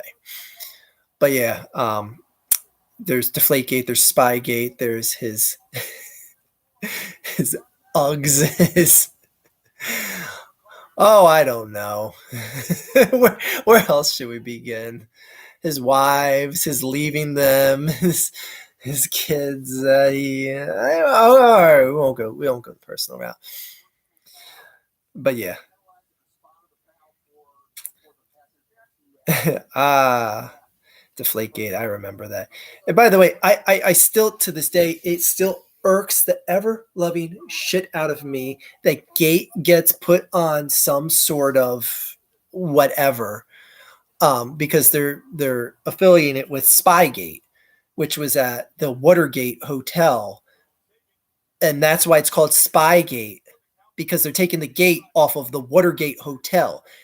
Gate itself isn't like something you add to the end of a word that makes it, you know, it makes you assume that it's like, oh, it's a troublesome scenario. They added gate to the end of it.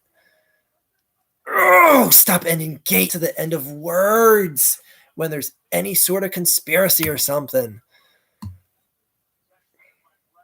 Anyway, AFC and NFC South games are unwatchable. Yeah, I know. It's like you keep seeing like the Colts hanging around. Like the Colts are going to host a playoff game. Like what? Like are the Jags seriously not going to win the division? What the hell? Are the Texans seriously not going to do it now? Like CJ Stroud just shit the bed today. Like come on. I thought I love seeing a young up and coming quarterback, like someone like that, CJ Stroud, like a rookie, just taking a team that no one expected anything from. I was like, wow, they might actually steal the set. No, shit the bed today. Hey now. Bubby was always an amazing replacement. Oh, Bubby was an amazing Elway replacement. Yes, thank you, JC Shade, for that very wonderful bit of Bubby Brister info. JC Shades is our resident Cowboys fan. Treat him nicely. He's one of the polite ones. He's not one of the cockroaches. He keeps it real.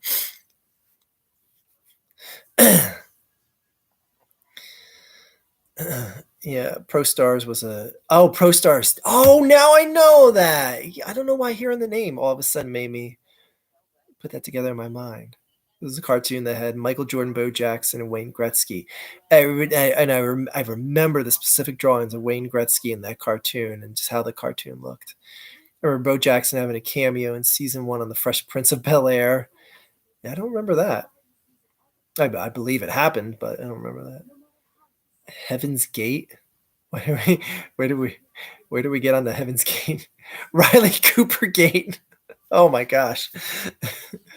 Oh, we're talking about adding gate to the ends of word. Okay, I'm sorry. Like totally forgetting what I said like a minute ago. Heaven's Gate. One of my favorite cults. I joined up with them for a good bit, but then I left them. I haven't heard from them since. Does anyone know what happened with them? I was with them through thick and thin. And I just said, "No, this ain't for me." And then none of them contacted me ever again. What happened? I am so salty right now, Archie. Dallas is going to beat us. Yes, they're going to beat us and beat us. They are, but you know what? I Bullcraft Max. I never bought into the hype this season. Like it bugs me. Like no matter how bad the Eagles are, it bugs me to see Dallas beat them. And again, kicking that field goal meant absolutely nothing. Absolutely nothing before halftime there. Because look at that. Look what that field goal is going to get you now. Like you deserve to get burned for kicking that field goal with a minute and change left. I think Rice is the GOAT because he dominates his position that nobody else ever. Yep, his records are unmatched. Yep, Brady's records are because he played forever. He didn't dominate like Rice. Well, Brady's records, I mean, he quarterbacked the team over the age of 40 and won a Super Bowl. Like, there's one thing about playing forever and padding your stats, but I mean, it's like he was playing at a high level when he was playing forever. He wasn't like Peyton Manning, who, like, granted, won a Super Bowl with the Broncos and was one of the worst quarterbacks in the league. Like, people keep forgetting that Peyton Manning was benched healthy by the Broncos that year in favor of Brock Osweiler. Like, that's how Peyton Manning ended his career. Brady went out full starter, taking his team to the Super Bowl and making the playoffs in his final season. Like, and winning his division in his final season. Like, I don't buy the playing forever narrative with Brady. Again, like, playing forever, like, if, like, okay, like, if you're Joe Flacco bouncing around the league, okay. But then again, Joe Flacco's on a team that's probably going to be in the playoffs now in the Browns. There we go. Yes, thank you. Yes, thank God we got that field goal. Yes. Yes, we got that field goal right before Dallas got this touchdown. Yes. Yes. Thank God. Thank God it's not 23-3. Thank God. So glad we got that field goal instead of going for a touchdown. Because that 3 points is going to be so huge. So huge.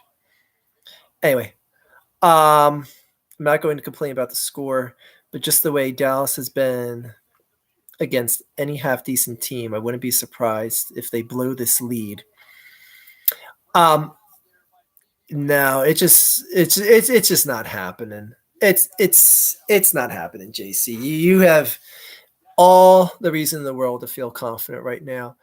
The Eagles, what adversity, if I could speak correctly, what adversity have the Eagles overcome other than like a 10-point deficit? Like, that's the biggest adversity they've overcome. If they do, I'll eat my words. And I'll just say, like, this team is just destined for greatness and it doesn't have to make sense. But this game is done. This game is done. Like, yeah. I'm so sorry right now. Arching Dallas good. Oh, I already read that one. But you're probably thinking that again.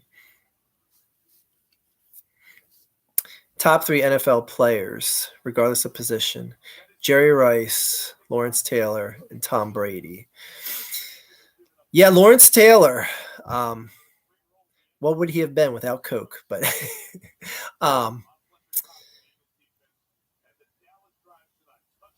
see, like, I'm trying to think, like, because, like, you could say, like, yeah, but like a defensive end like Reggie White was so dominant as well. You see, like, now I'm trying to think, like, who my top players of all time would be regardless of position. Well, okay, there'd be Al Del Greco.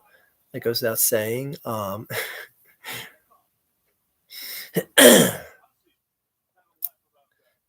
you guys probably don't even remember who Aldo Greco is. I'm just throwing out names, and he's like, what the hell is he talking about? Is that some, like, Italian soccer player? I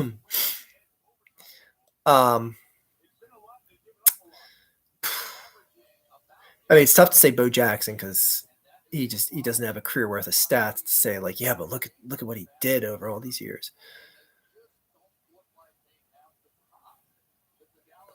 Well, Bo Jackson would be in the camp of would have been. There we go. Woo! Look at that. 5-yard run on first down. Let's go. Who says the Eagles don't run the ball? Take that timeout. Let's go. Let's go. Let's go. Take that timeout. We got 13 seconds left. What are you talking about? Halftime ain't yet. Just busted out 5 yards like it was nothing. They put a second on the clock. We got 14 seconds and not 13. Shit's about to be 13-24. Shit. Let's go. You know what? You're right, JC Shea. They are going to blow this game. Shit, man. 13-24 in the halftime and getting the ball back. Let's go. Here we go. 2nd and 4, 14 seconds left. Watch this. Watch what my quarterback does here. Ready? Bam. Don't tease me, you assholes. don't tease me with this shit. Oh, come on. They're almost in field goal range already. Oh, come on. Don't tease me. He's out of bounds. Archerine only joined the cult to get a free pair of Nikes. That's right. They were black Nikes, the all black Nikes with the white swoosh. They gave them out to us that day. They said, I got to run home real quick. Give me a call with what you guys are doing tomorrow. And then no one called me. It's weird. Yes, the Eagles are flying home tonight. Well, technically, the flight would be after midnight, so it would be the next day. The NFL needs an in-season tournament. Boy, LeBron's clearly better than Michael Jordan. Michael Jordan don't got no in-season tournament championships. I can't. I was having an aneurysm watching that game last night. The Lakers Pacers game, and the fact that they had like champagne celebration in the locker room, and the players wearing the goggles and shit and like celebrating it. It's like damn, like you guys all got the same script from the NBA. What a first half of freaking football, guys.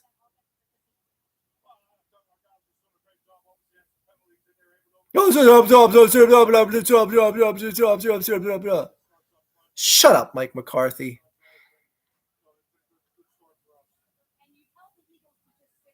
Forgot Peyton got benched 43-8.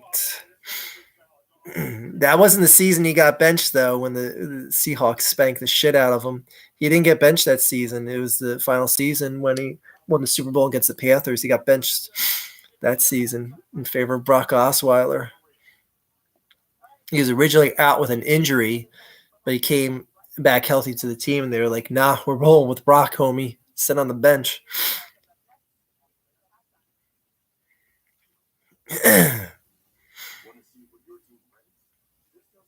I live in Tennessee where everyone loves Peyton Manning, and you cannot convince them anyone is a better quarterback.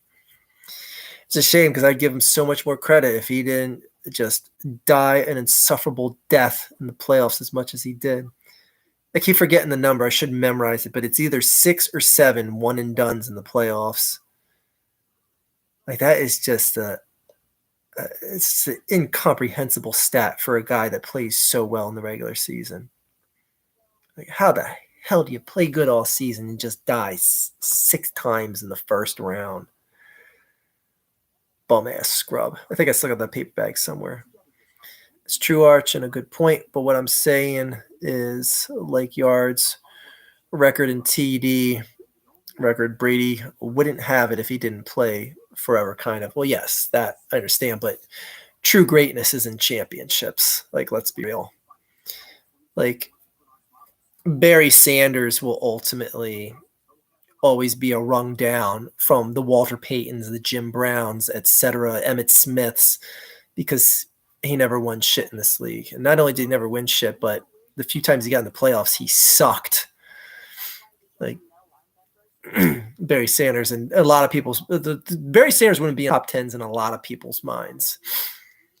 And he's still I think number 3 all time in rushing. But anyway. Ray Lewis. That is a good.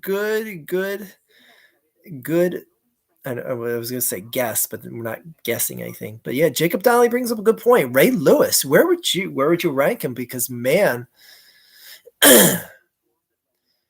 he technically captained a bigger, better defense than the Giants and what Lawrence Taylor did. I saw him knock some guy into the shadow realm on Monday Night Football when he was playing the Browns. I think it was Ed Reed on the interception. And Ray Lewis is like, oh, it's open field blocking time. He found some guy in the Browns and just, I gotta find that. I'm gonna do a voice search. I bet you it shows up. Ray Lewis kills some guy on the Browns during Monday Night Football after an interception. All right, let's see if that actually brings up the play.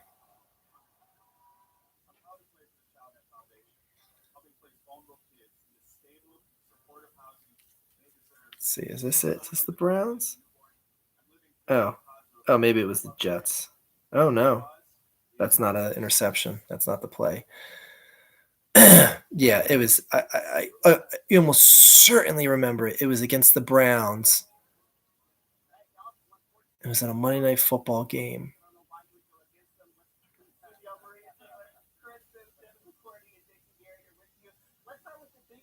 Oh, this is a good. This is a great where Ocho Cinco tries to sneak side block Ray Lewis, and he turns around at the last second. He goes, "Sit the hell down, bitch."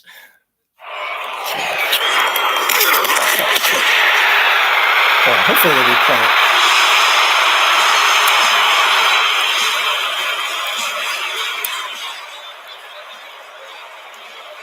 I hit Ray by accident.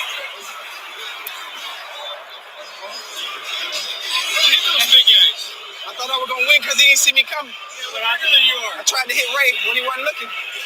Hey, I thought I got a good shot, but I failed. Something ain't right. Where? On that play, when Rudy's coming, I tried to blindside Ray. He ran me over.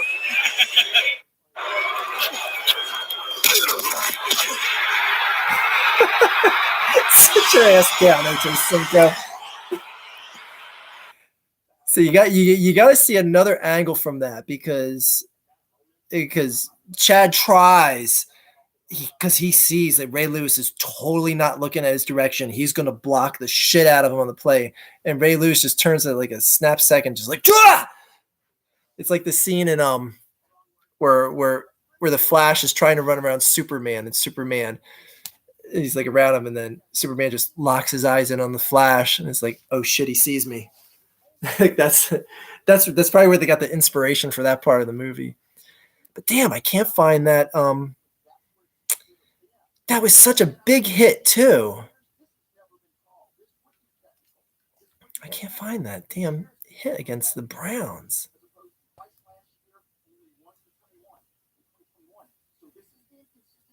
It's going to consume my whole night finding that clip.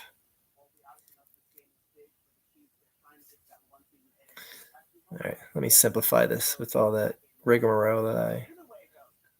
Okay. Ray Lewis kills some guy in the Browns.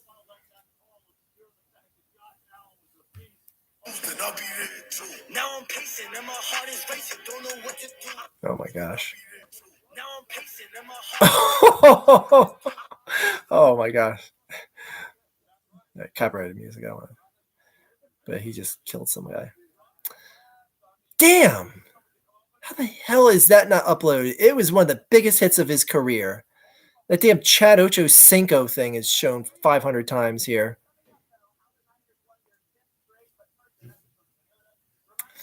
The hell? I know this is very thoroughly entertaining, guys, but I'm obsessed with finding this clip.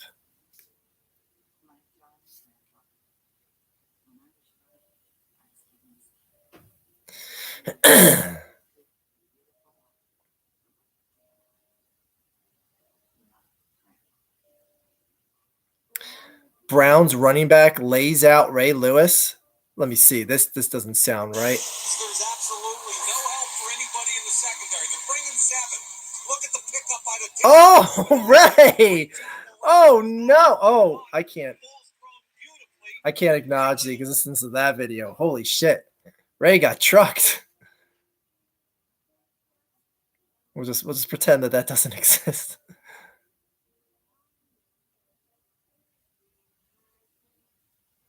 All right. Anyways, I failed. Back to the chat, guys. Where was I?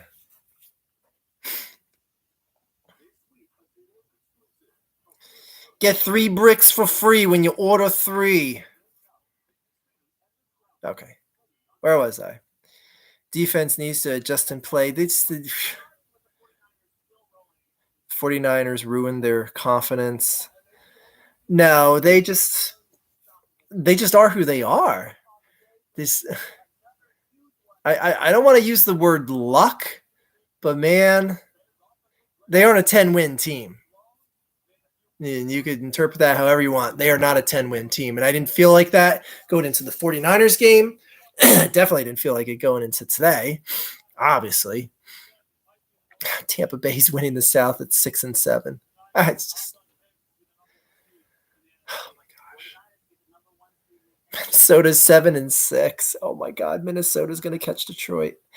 And Minnesota has to play. I'm pretty sure they've yet to play the Lions. I think they still play them twice. Like if we don't know how that story ends, Jesus. Archfiend, comment about what is more important, winning in-season tournament or finding the nickel. I laughed so hard. Yeah, number one, I was surprised that even any starters played in that game last night, because those of you who don't realize that in-season tournament, the final game, it doesn't count in your season standings. Like the Lakers don't get an extra win from it. They just win the tournament and they get the trophy and they get the scripted celebration at the end.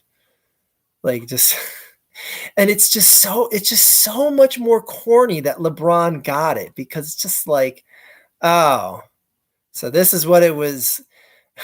Like, I hate to say sports are scripted, because it's like, why would I follow something that I feel is scripted? Because it's like, they're not going to let my team win. They're going to want LeBron to win. It just was so corny that, of course, the Lakers are the ones that won it. One of the most storied franchise ever, and the biggest guy that ESPN gets a hard on for happens to be playing on that team. Oh, that was so stupid. Anyways, only bad thing about Dallas winning is McCarthy keeps his job. You know what? This team is good enough that they will win in spite of McCarthy. I mean, Dallas won a Super Bowl with Barry Switzer. Like, it can't be worse than that. Can it? I don't know, JC Shade. Is Mike McCarthy? What's worse? Mike McCarthy winning a Super Bowl in Dallas or Barry Switzer? I'd argue it's Barry Switzer, because he won with Jimmy Johnson's team. The fact that Barry Switzer gets to be known as a Super Bowl winning coach is probably one of the biggest jokes in sports. But anyway, is it our coordinators? Is it effort? Were we the 2022 Vikings? What is happening to this team? 43-9 final score. Well, Bullcraft Max, they're just a team where they can have a lot of explosive plays, and if they don't get those explosive plays, they're not going to win. They're good enough to compete with anyone, but if someone else is getting the explosive plays and you're not, you're getting what you see tonight. All I know is there better not be any more field goals attempted unless it's to tie the game or bring the game to within 7 points. There better not be a field goal attempted the rest of tonight, because it is 4 down territory on offense the rest of this game, because you saw how bad that shit burned them, kicking meaningless 3 points before halftime. Gave the ball back to Dallas. I'd rather them have just, honestly, a better play there would have been just to do a running back draw play up the gut and at least force Dallas to use a timeout. Like that would have been a better play to run with 1:20 left. Or Dallas doesn't run a timeout and they get the ball back and they use up seconds before they can hike the ball. Actually, no, what am I saying? The clock would have stopped from change of possession. Erase everything I said in the last 30 seconds. The better play would have not been to run the ball up the gut. First Cowboys player with touchdown reception in 5 straight games since 2013. Wow. Seems like something that should happen very commonly, but Yeah, I guess that is pretty odd. Uncommon.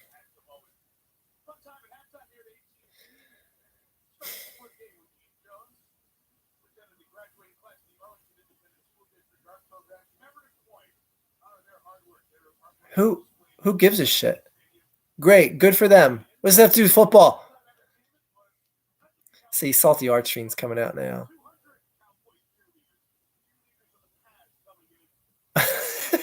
Oh boy. Oh, the jokes I could make right now. Oh, the jokes I could make right now about senior age Dallas Cowboys cheerleaders on the field. Oh my god, I can't think of one possible joke I could make right now. Oh, my mind is drawn a total blank of what possible joke I could possibly make with a bunch of senior aged Dallas Cowboys cheerleaders on the field performing at halftime. Oh boy. Yeah. Okay. So now the obviousness is out of the way. Okay. Dan Marino is a scrub, no champion having loser. Dan Marino is the only quarterback that I will accept on anyone's top 5, and I would put him at 5 at the max because he was that damn good. He is without a shadow of a doubt, the best damn quarterback to never win a Super Bowl, and it's not even close. I don't even know who would finish second to that. All right. Yes. Dallas penalty. Let's go. Shit, man. The whole Dallas stadium is shook right now. They're scared. Oh shit. Let's go. Brian Johnson and Sean Desai have been bad. They haven't changed their plays at all year yet. And that's the thing. When you're winning, you don't change much. And that's just the modus operandi of changing. Like that's why I'm not shocked, because they would say like, look, we're doing enough to get shit done in the end. Like don't criticize the chef when we're cooking up wins. But now, after last week and today, nope. Got to change things up now.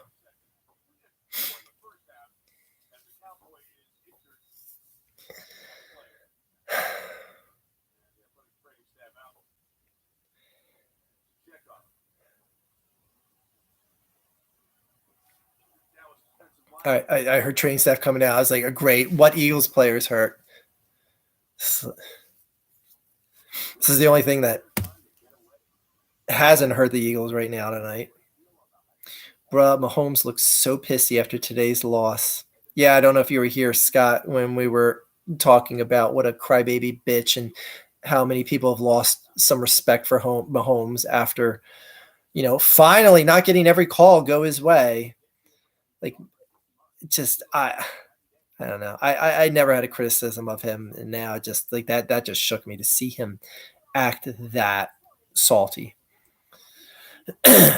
As a Seahawks fan, I love 43-8. I bet you do, Austin Roberts.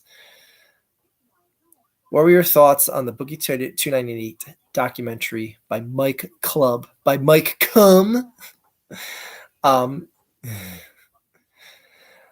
I thought it was really well done, and I thought it did a really great job of decimating Boogie 298's career even more, and I'm always a fan of that, seeing that big buffoon fall even farther than the ladder of success that he already has. When LeBron eats a sandwich, it's a news headline. Haha, fair. I don't know what you're replying to, JC Shade, but I was talking about Barry Switzer winning a quarterback for the Dallas Cowboys as head coach. MLB will do anything to finally get the Dodgers-Yankees World Series they've been dreaming about since 2017. Yeah, that would be a dream scenario, but I mean, there's so much, like, that was like a big thing years ago, but I don't know, just the Yankees have been a shell of a franchise. Like I know it's like wow, they haven't won championship since 2009. Like, but by Yankee standards, that is an utter inexcusable eternity. Like, that just shouldn't happen to the Yankees. That's how spoiled their fan base is. Did you see Patrick Mahomes whining about the close big games shouldn't be determined? Oh, hell. An ad popped up and killed my chat. No, I didn't see anything about that, Lawrence. What happened with Mahomes today? No one here has mentioned anything about that today. Mahomes started whining today. What happened? Can you hear anything about this? But yes, sarcasm aside, Lawrence, we've talked extensively about Sir Patrick Mahomes and him taking the crown of King of the Whiners. There we go, running game. I mean, the Eagles could march down here, cut through the Dallas defense like butter and score a touchdown, and I'm not going to give a shit until I see this defense do anything. Anything.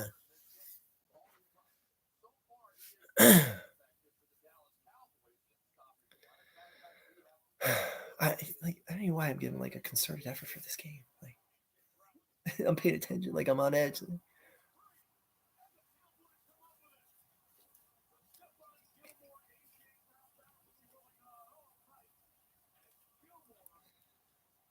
I'm about to like seriously like pull out like a book of Mad Libs because that will be more entertaining than this.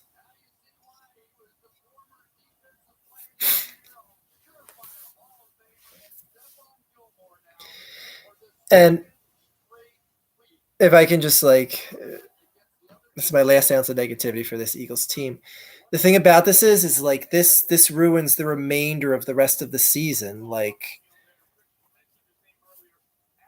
who cares about the two Giants games left? Who cares about the Cardinals? Like Seattle, they might lose to Seattle now. And the thing is like they already clinched a playoff spot. They're already like, even with a loss today, they're probably still likely going to at least win the East or get a 1 seed, assuming that the 49ers don't win out. Like, that's the thing. Like, there's so much optimism to be like, look, the Eagles can still get the 1 seed pretty easily. But it's like, who cares? I don't care how this team looks against the Giants twice or the Cardinals.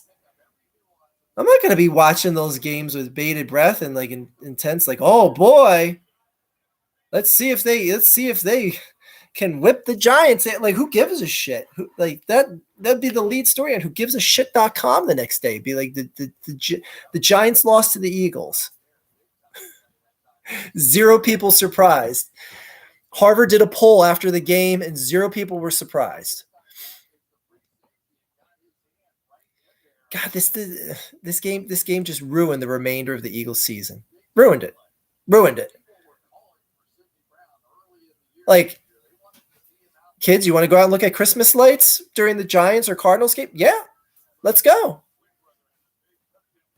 I'll check the highlights after it's done. Let's go. It's like I don't care if they win, and if they lose, I don't want to see that. Like, why would you want to watch the Cardinals or the 2 Giants games at this point? Like, why? It's like, I don't want to see them lose, and if they win, who cares? 4th and 4 should line up for a field goal here.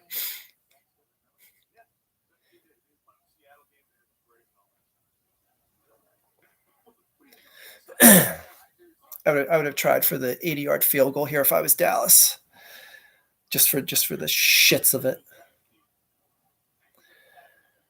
This season is just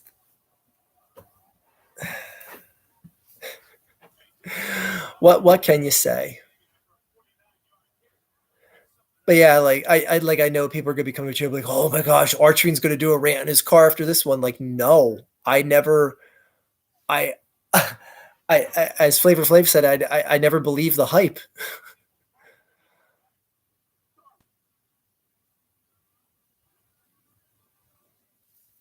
Okay. Done my little soliloquy there.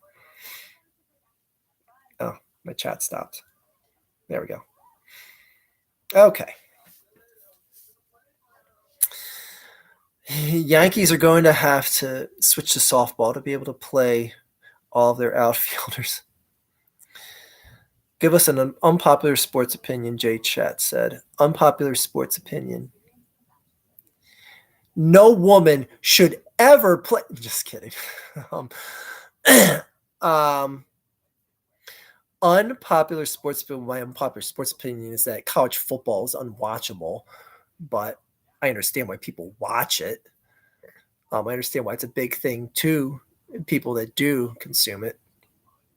I mean, but there's still a lot of like diehard NFL fans. Like it's not necessarily that unpopular. There's plenty of NFL fans that can't stand college football, like myself. So I don't know if I call that unpopular. Um, Unpopular sports opinion. The WNBA is more legit than the NBA in-season tournament. Is that well? No, oh no. What am I saying? That's not unpopular. that's common sense. Sorry, that's our WNBA portion of the live show. I don't know. Unpopular sports opinions. I don't know. Unpopular sports opinion. I never had a problem with MLB players taking steroids. It never fazed me. I never considered anything that those players did during the steroid era as. I mean, I guess it's more that just like, well, it's like everyone was doing them. So like, it's not like with the Astros where it's like, well, we had one team that had the camera thing set up to beam the footage back to the dugout, and the guy was hitting the trash can. It's like, no, every team wasn't hitting the trash can. Everyone was taking steroids in the baseball era. A lot of people, enough that it just, anyway, if that's unpopular, then there. Yeah, he basically said when ticky-tack calls like that determine the outcome of games, it's bad for the league. Oh, no, you being a crybaby bitch is bad for the league. There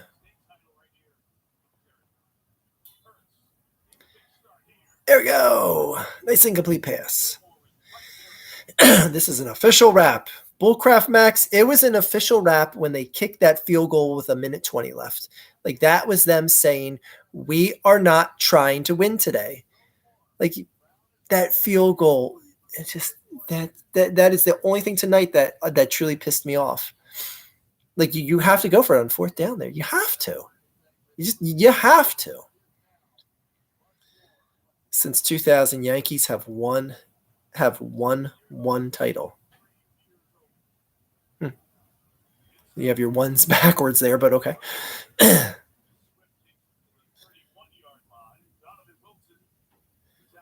Did he really say that? Oh my God, how pathetic. No.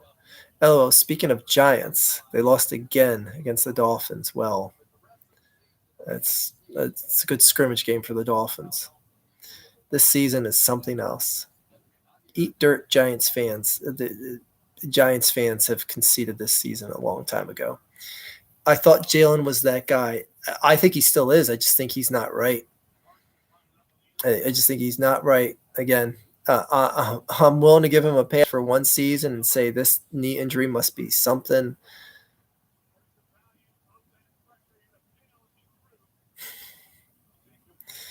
Man, this is how you go out. I should not have believed the hype. Too many people got wrapped around that 10 wins, man. Too many people, and I thought it was nice. But when I'm leaving games, leaving watching games like the Bills game, and I'm just like, the better team didn't win today. Like, am I going to kid myself and say the Eagles were the better team in that game? They were just the more fortunate team in the end. Yeah, that's not going to be Eagles ball. Calm down. That's not going to be Eagles ball. WNBA actually has improved in recent years as well. That's great. The 10 people watching it must love it. I don't know why we're so upset. We can still go to the Pro Bowl. Very true. My unpopular thing is I like the Tour de France. There's nothing wrong with that.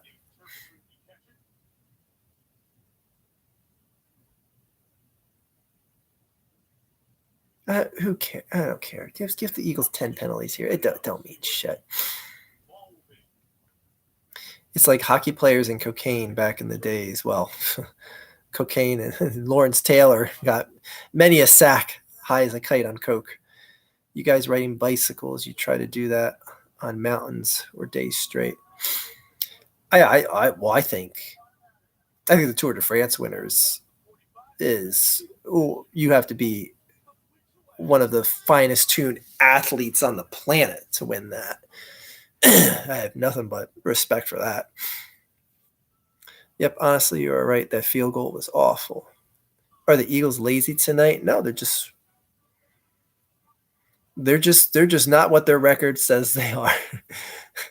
Regardless of what some other head coach said about what your record should be. When was the last time you were scared of the Deadskins? When RG3 was there, second season. After he won Rookie of the Year, I was like, this guy is. I thought he was going to be like a more advanced version of Michael Vick because he had bigger size and I thought he had a better arm, but no, the turf at FedEx Field said, "Sorry, we don't, we don't, we don't treat quarterbacks well here." Why do coaches put on 55 to 60-yard field goals? 60-plus yarders seem rather common these days. Why do coaches punt on 56? Um, if I well, I understand if you have a lead because it is still a risky field goal, and if you miss the field goal, you're handing over great field position. It's I'd argue it's a safer option if you have a good enough lead. If you have a 2-score lead and there's not a lot of time left, then yeah, I would punt rather than kick a 60-yard field goal because I'd rather the team try and advance the ball from the 10-yard line than for 50 or wherever. This is painful. What are my thoughts on James Rolfe and his band Rex Viper? I haven't had time to watch Rex Viper yet. Haven't had time. Boy, James sure finds time to do his little garage band thing. Yes, he doesn't have time for something that pays the bills like AVGN, but he has time for his garage band, guys. That's another point that I was like, why didn't I make that point during my AVGN video? And it is such a slap into his fans' face. Like, I don't have time. I have a family and everything. You're part of a garage band that goes out and plays shows. Okay. And it's not like these shows pay him. It's not like he does a gig and he gets like 50 grand. It's a passion project. And I have no problem with anyone doing a passion project. Just don't tell the audience that gave you your level of life, your quality of life financially. It's like, oh, I don't have time to focus on AVGN. I got to be doing shit like my garage band that probably gets me $100 per performance, if that. Anyways, that's what I think of Rex Viper.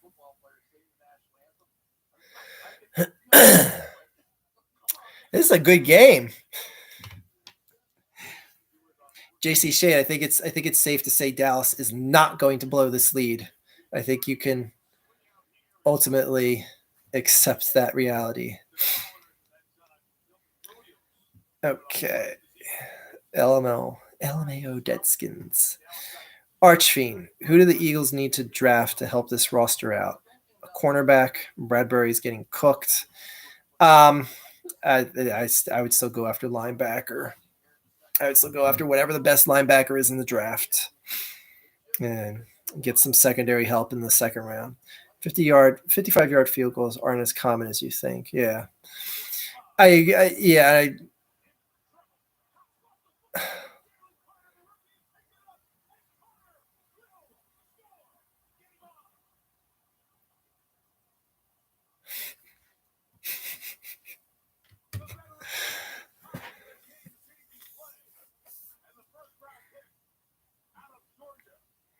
Um, JC, how you doing? JC Sage, are you still there? I'm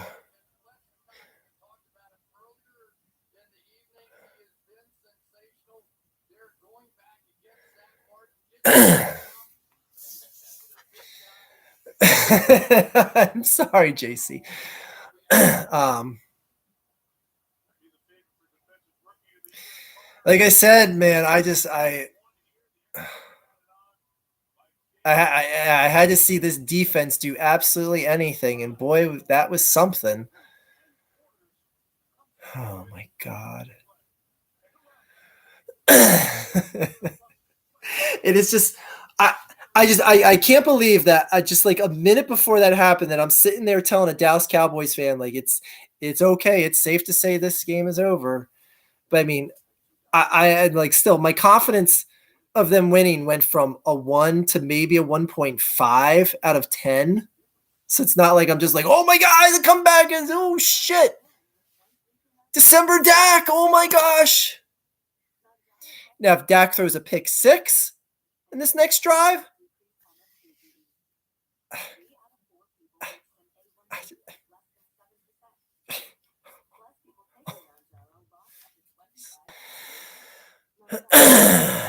okay. I get distracted. Eagles get a touchdown. Every time you get distracted, the Eagles get a touchdown. Someone distract Chelsea, guys. The defense has finally joined the game. A wild defense has finally joined the game. Who do you dislike more, the Cowboys or the 49ers? Brandon. I mean, not only do I dislike the Cowboys more, but I like the 49ers more in comparison because they always beat the Cowboys. Like it's like like the 49ers like they're whining aside after the NFC Championship game last year. Like I just saw a ton of players I respect on that team. Like I would die to have Debo on this team. Like shit or CMC.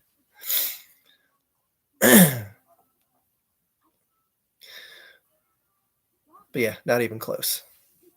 That's like the guy that asked earlier, would I rather have Carson Wentz here as a quarterback forever or Doug Peterson as a coach here forever? I'm like, Doug Peterson, like it's not even a decision. Okay. Jalen Carter, defensive rookie of the year. Well, you sure made a staking claim to that tonight. What bad NFC team do you think could beat the Cowboys in the playoffs? Well, I mean, if they don't win the division, you're probably looking at them facing. I guess they would break down. If the breakdown would be, yeah, they would face the winner of the because it'd be like just like last year where they faced the winner of the NFC South because they faced the Cowboys last year and the Eagles won the NFC East. So yeah, they probably face Bijan and the Falcons or why I forget the quarterback's name of the Buccaneers that used to play for the Brownies.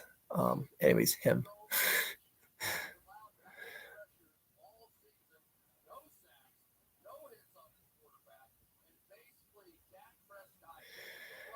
All right. Well, if the defense would decide to show up 2 drives in a row, now would be a glorious time to do so.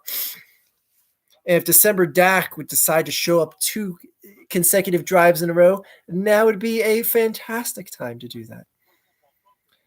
I think we share the same hate for the Cowboys. Ha ha ha! I love it. Yes, Brandon. It is just a common, very natural thing.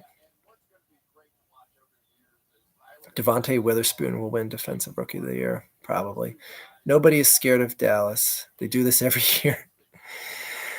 I keep telling myself that, but I'm like, man, one of these years is going to be the, oh shit, they got over the hump this year.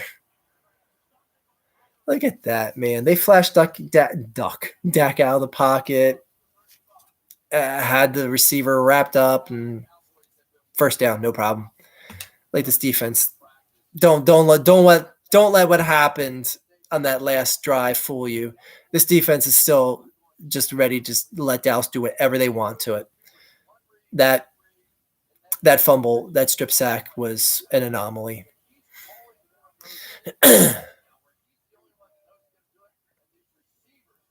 Like Dallas is just going to be disciplined enough to march down and just say, look, you're not getting another strip sack. We're going to march down and put another touchdown on the board. Calm down, assholes.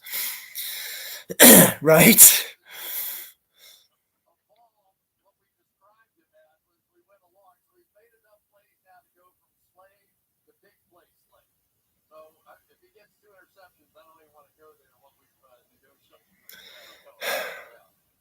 I need to focus on these. Like if they get to third down and long here,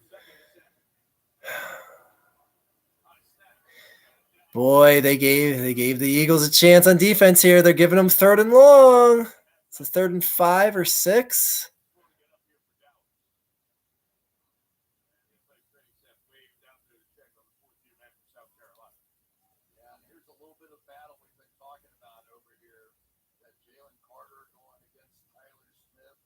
Yeah, I can't wait to see Jalen Carter's game evolve. Oh, I think that's his left knee. Right knee, excuse me. I always get things backwards when I look at shit. Anyway. It's amazing how censored and Commanders get a new stadium 25 years ago, and it's worse than the old stadium they had.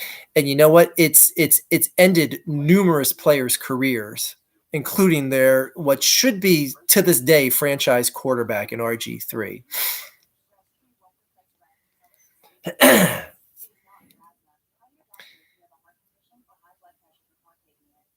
I became a fan of the Eagles because you drafted all the players off my favorite college football team. I'm going to say, Leroy, you are a fan of the Georgia Bulldogs. Hey, I saw that smile. If Dallas actually goes to the Super Bowl, then God will magically appear. Ignoring the pain of this game, let's talk best Christmas treats. What holiday food can you not go the season without? But you talk like such an adult, Scott.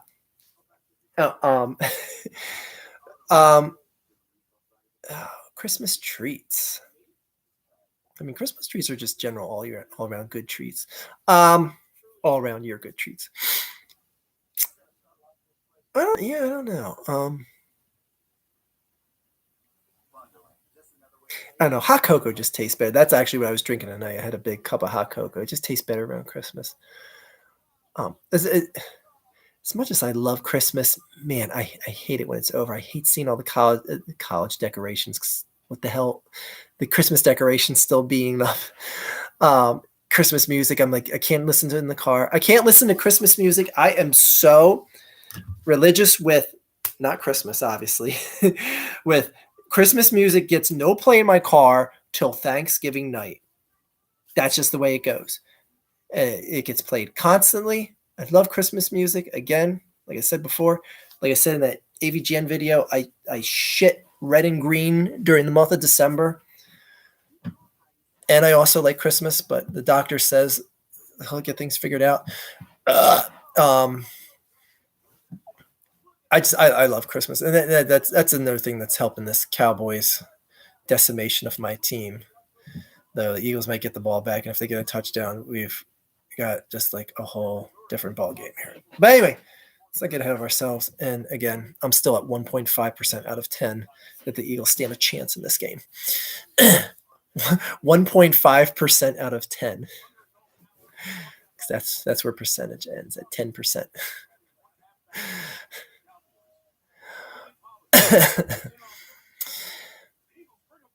Oh, when they get the first down, they couldn't have blitzed any better. when it is just not your night, it's not your night. When it is not your night, it's not your night. They couldn't have blitzed any better. They couldn't have got the pressure any better. And on top of that, they had perfect coverage on that pass. It's just not your night. Sidney Brown, you are 2 feet tall. You're just 2 feet tall. Why are you?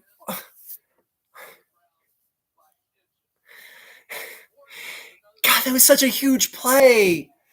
Why is there a guy 2 feet tall in the secondary? Why?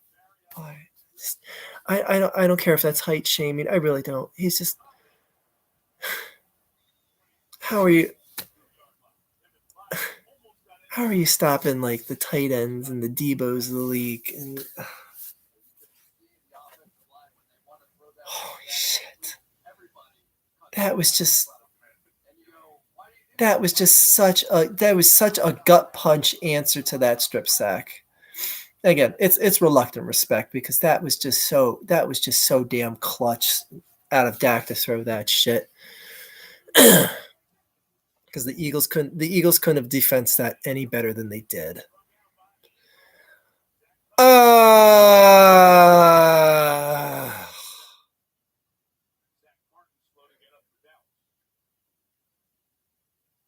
Please tell me that was like offensive holding or something.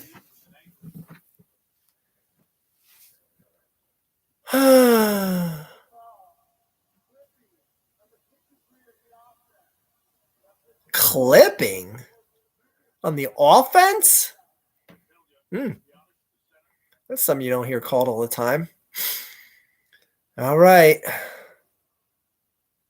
Dallas is trying to keep the Eagles in this game.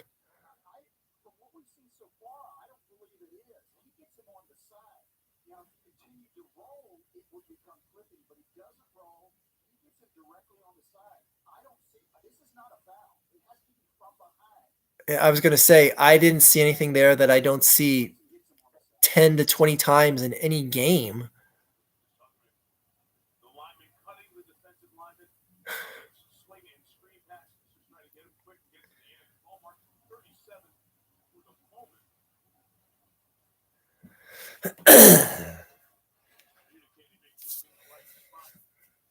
That wasn't a foul.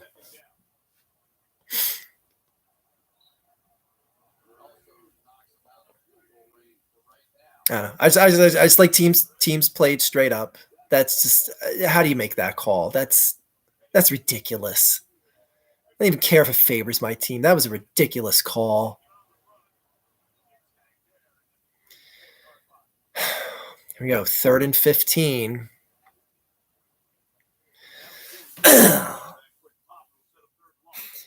It's like, do that same exact blitz again. What's the odds that Dak's going to get it off in the exact hair of time again? Put lifts on the damn 2-foot guy we got playing safety. Give him high heels to wear out there or something.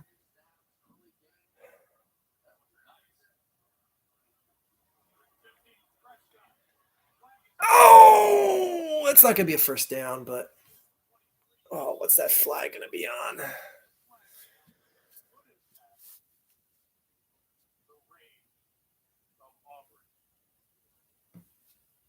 Still, even if it's against Dallas, it's like,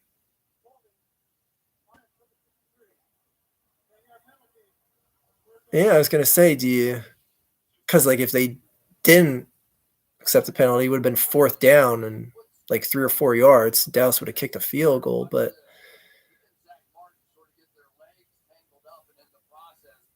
yeah, that's a penalty.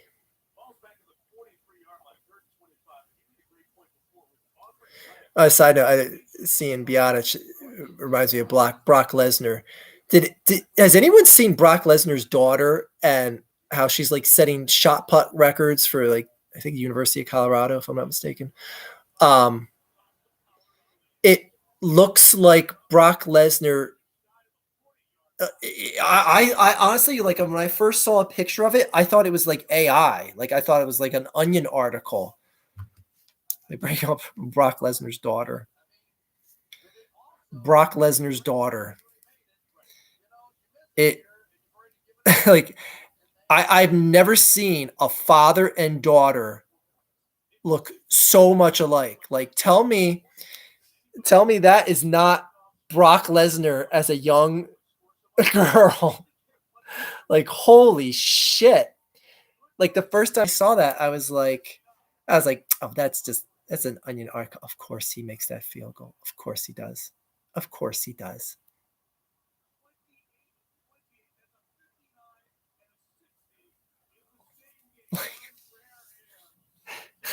which which one's which? Sorry, chat. I'm ignoring you. Um, that's a huge field goal, by the way.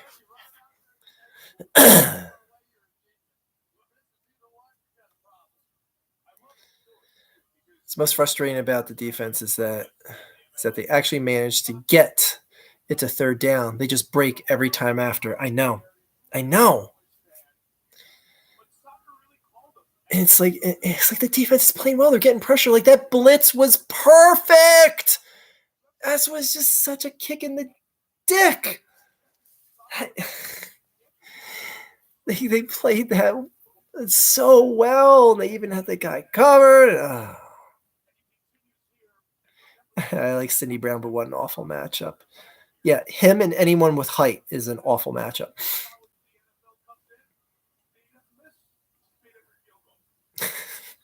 This dude couldn't cover a twin-size bed with a king-size sheet. I'm going to remember that one.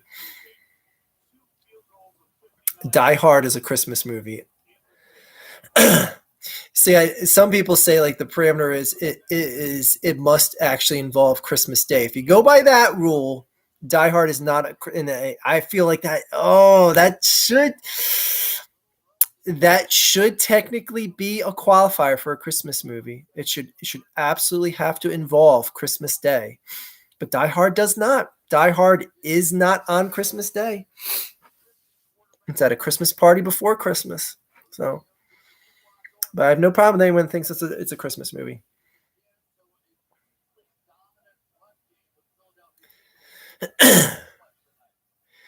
All right. Could like the Jalen Hurts from last year show up tonight?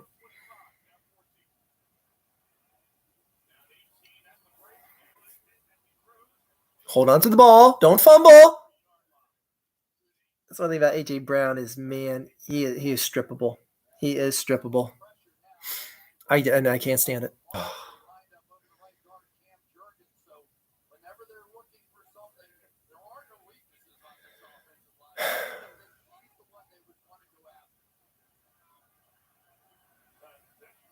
I can't even comprehend, like, if the Eagles score here, it would be a 1 touchdown game. Like, that doesn't even make sense.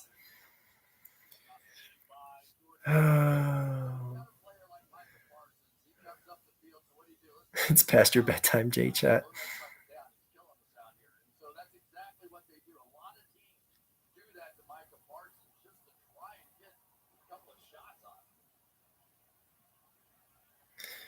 All right. Need to focus. Oh, here we go. Is this going to be the first brotherly shove of the game? Are the Eagles playing bad or Dallas playing that good? The Eagles are playing bad, and Dallas is playing that good. There's been huge plays made by Dallas. Oh, here we go.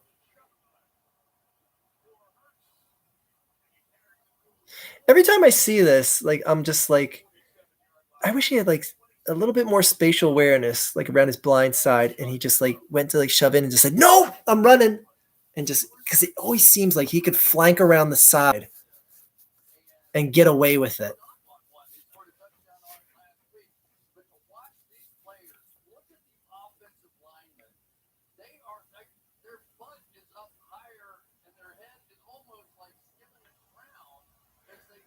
See, people keep saying, like, the cheat of it is, like, the people, like the running backs like shove the quarterback, and that's like the cheap part of it. But I'm like, DeAndre Swift barely touches him on that play. Anyway, why are the Eagles doing this to me? Why? Arch, have you ever been so annoyed with a Philadelphia sports team that you don't care to watch? I'm like that with my Mariners. Hate the sorry ass ownership. Oh, like watch the entire season?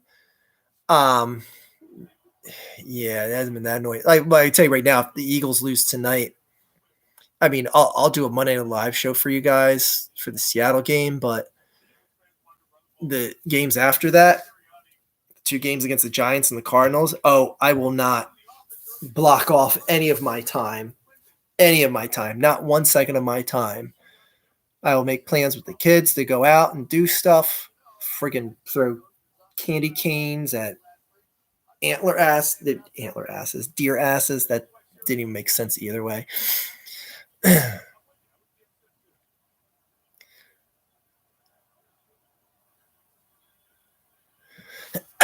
Keep it.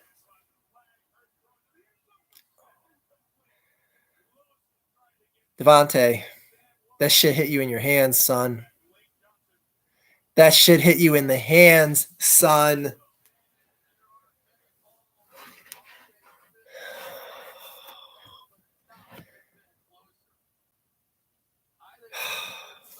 You got to get that, man.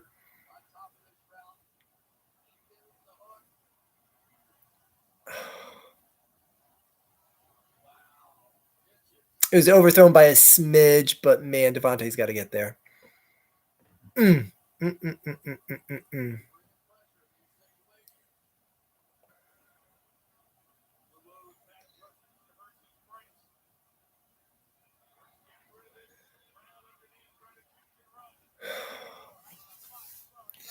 You can't kick a field goal. Can't kick a field goal. Can't kick a field goal. You're damn right. Can't kick a field goal. They're finally realizing this now. Why is there a pass play to the line of scrimmage an option there? Like I get it. It's your best receiver, but man, it's a 3rd and 11, and you're throwing to the line of scrimmage.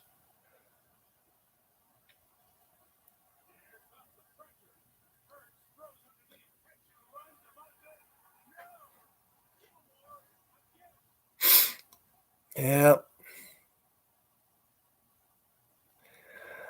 Well, JC, or not JC. Oh yeah, JC. Yeah. Well, it's about my bedtime later, Archie. Yeah, JC, it's pretty safe now. It's the worst feeling in sports, being stuck with a terrible owner. If Dallas holds on to win this game, do they move into the number 1 seed for now? No, it would be the 49ers would. Or you mean in the division? No, they wouldn't. Because they wouldn't get the tiebreaker over the Eagles, because the Eagles have a loss out of conference and the Cowboys don't. So they would lose. That would be the second tiebreaker next to common opponent. And head-to-head. The head-to-head would be a split, obviously, because they both beat each other. I meant like boycott a team. No. If I stuck with the Eagles after they hired Michael Vick and how much that pissed me off that they hired that dog murderer, then what could be worse than that? Other than like an outright murderer, but how did a murderer get in the league? Okay, very low. Oh, okay. How the hell do you drop that? Yeah, well, it was tougher than it seemed at first. Archfiend, wouldn't you boycott the 76ers? I would never boycott them. I like the sport of basketball too much to ever just fully boycott them. I would always still at least check in to see things. If we kick a field goal, it is over. Well, good thing we didn't kick a field goal. I don't even know why I'm up still. I've been saying that for a good bit now myself, Scott. Game over. Sit here. Tired of Hurts, honestly. I think Ray Lewis was innocent. I do too. The only thing that I think Ray Lewis was guilty of was obstructing justice and not saying the truth. I think he was with his boys. One of his boys knifed the guy, and he knew it happened and just kept quiet about it. And I think that's all there is to it. I don't think he touched the guy that ended up getting killed. I don't think he had anything to do with it. I think he was with his crew. Shit started to get thrown down, and one of his boys pulled a knife. I think that's all there is to it. And just anything beyond that is just overcomplicating matters. Yeah.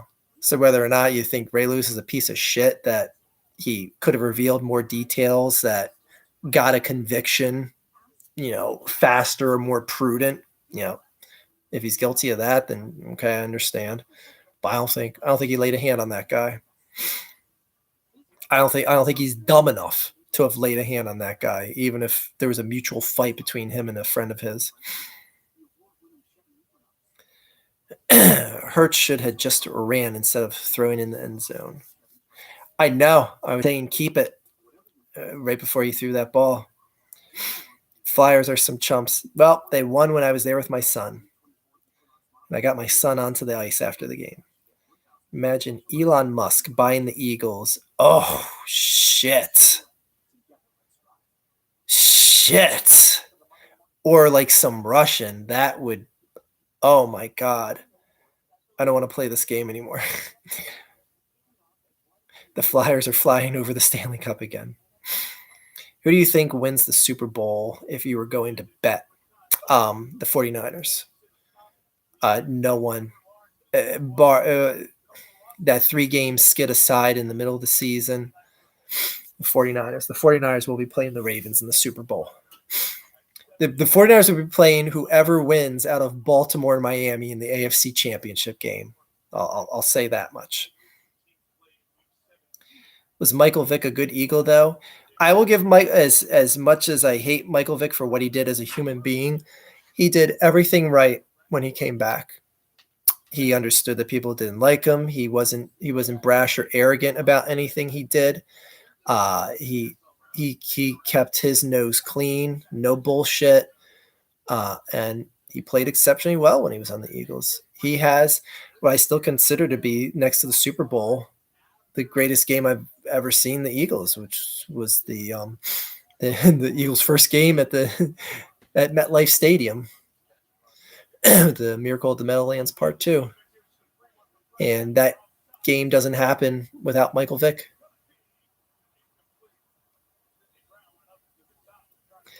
Sidney Brown and 10 ladders couldn't have got up high enough to get that ball.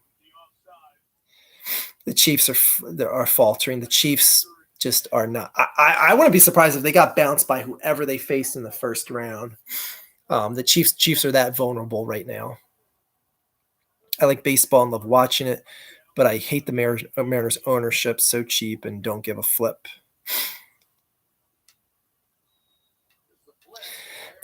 The only thing that I will say about cheap ownership is the thing with baseball is too many owners. They see teams like, excuse me. They see teams like the Tampa Bay Rays, and every owner goes, I can do that. We just got to get guys like the Rays get. They don't go out and sign free agents, or like the Marlins this year that made the playoffs. Who are the Marlins signing off a free agency? That's the problem. Cheap owners are just like, well, I'm going to make a profit either way, and hopefully my guys get as lucky as the Rays or the Marlins, teams like that, and or the Orioles for that matter. The Orioles, they didn't sign anyone besides Craig Kimbrell today or yesterday. They don't sign any big name free agents or anything like that, and I'm sure like teams like the Mariners, they go, yeah, well, we just gotta wait for it to be our turn. The Rays' turn is going to be up soon enough. Used to collect football cards as a kid, mostly to build card castles. Michael Vick's card was a good base for my creations. Sports fans will blame Taylor Swift instead of the rest of the league catching on to them. Yep. All right. See if the Eagles can get the third down here. All right, another huge 3rd and 6. The Houston Astros had a low payroll and drafted people years ago. Well, they had a high quality acoustic trash can. Like that was like the one thing that really put them over the edge. Who's this scrub? Who's that scrub for the 49ers throwing a quarterback to the end zone? Quarterback throwing a touchdown in the end zone.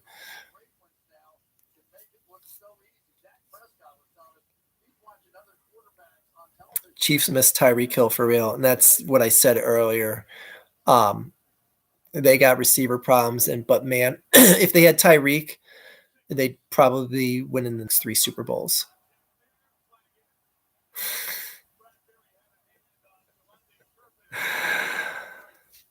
You probably didn't even need to grab him there. You probably would have broke it up regardless of that grab, Bradbury. Again, I forget who said it earlier. It's the Eagles constantly get the third down on defense. And they just do something to either give Dallas or get them to convert that first down. They've got them to third down all night. Mike Vick served his time, changed his life. I give him credit for that. The only thing that I don't give the credit about the whole served his time thing is he copped a deal to a lesser plea.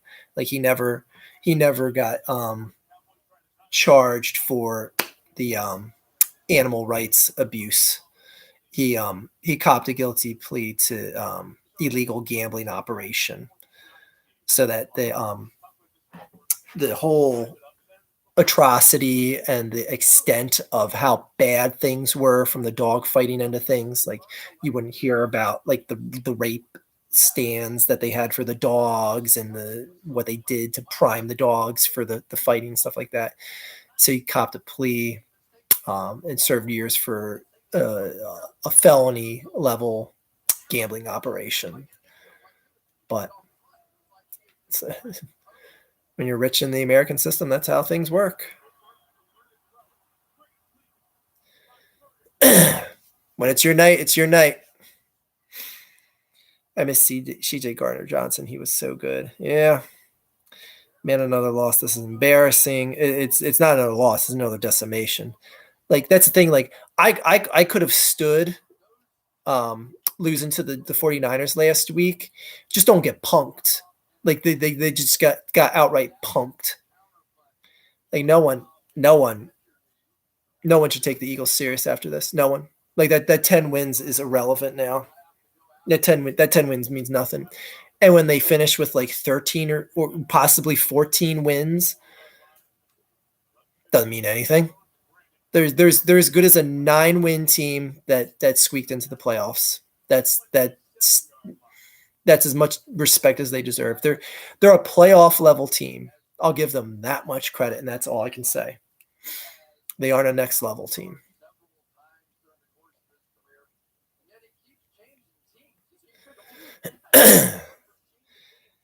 All right.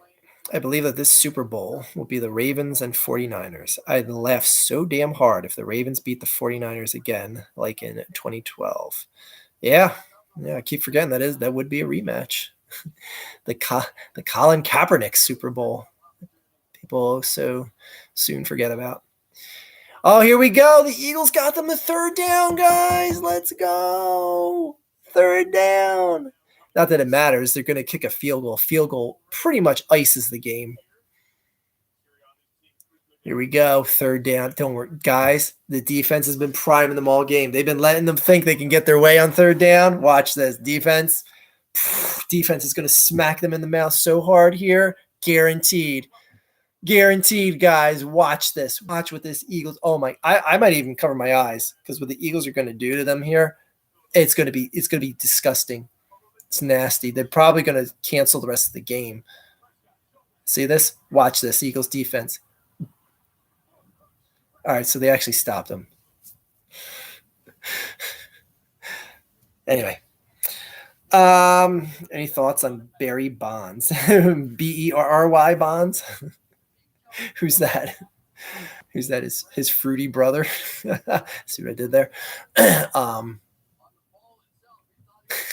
I love when like there's some guy in the secondary when he had nothing to do with the play and the pass is incomplete. He's over there going, no, no, like you had anything to do with the play. Like we got it. We saw the ball hit the ground. You don't need a single signal incomplete for us. We got it.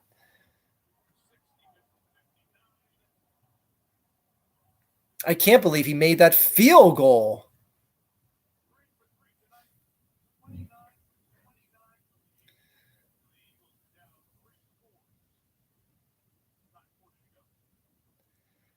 God damn, that did ice the game. I was like, they can't even get 2-point conversions. Oh my God, guys. The reality of it being over is finally sunk in. Thoughts on Barry Bonds. Chargers. We won a game with only 2 field goals to today. Chargers. We lost a game by I forget what they did. I hate to say it, but at this point, I wonder if the Giants get one over on them.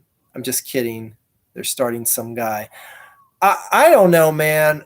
This I would say hey, they got 10 wins, but it's like they struggled to the Commanders both times. Like both games against the Commanders were scratch and claw wins. Like again, this team it's crazy to say to have a 10-win season. They haven't had one complete game all year. Not one. Not one. The closest they had was the Tampa game.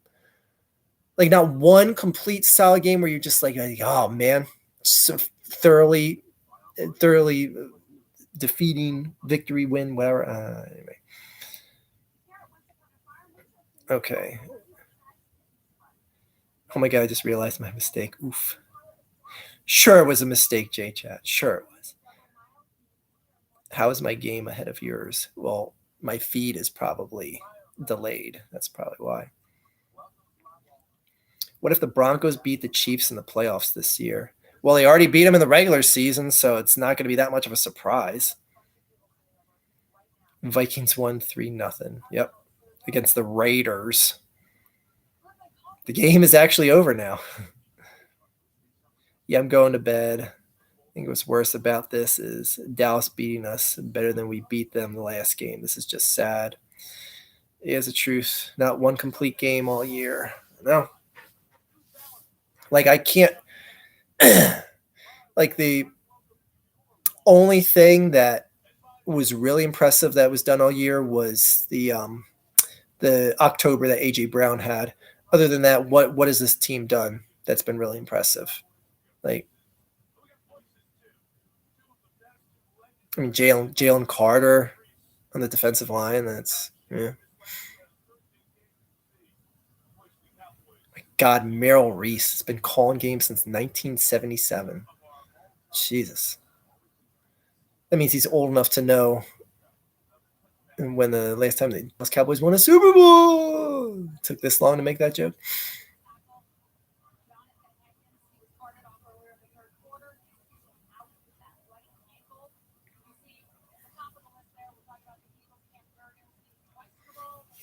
Malik Hooker. That's probably my favorite name in all of sports.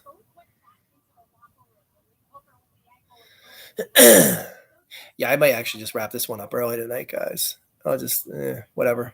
I'll finish this draft because honestly, I am starting to get a little bit of a cold, and it would probably be for the best of my discretion to just wrap up early. If the Eagles have a monster comeback, I'll make a video yelling in my car. Maybe hopefully the commissioner can enable a 3-point conversion before the Eagles score these final 2 touchdowns.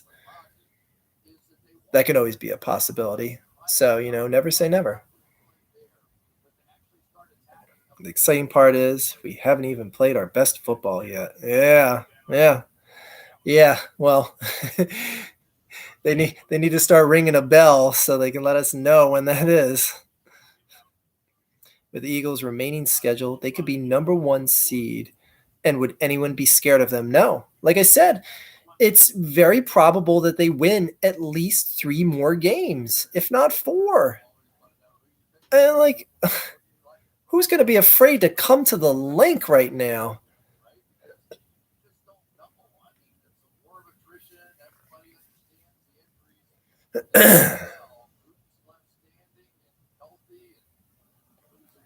And like Dallas's schedule, they still got the Bills, they still got the Dolphins, like they still got the Lions. I mean, it's far less likely that Dallas is going to run the table than the Eagles. So, and let me see the 49ers remaining schedule. That just for shits and giggles, not that any of this shit matters. All right, 49ers remaining schedule is, oh my gosh, the Ravens. Yikes. The Cardinals, Ravens, Commanders, and Rams. So that's the Ravens game is, oh my gosh, that might be a Super Bowl preview. Shit, that's a Monday Night Football game too. Wow. That's a hell of a game. I don't know why that's just all of a sudden popping on my radar. I don't know why I didn't have that mentally known.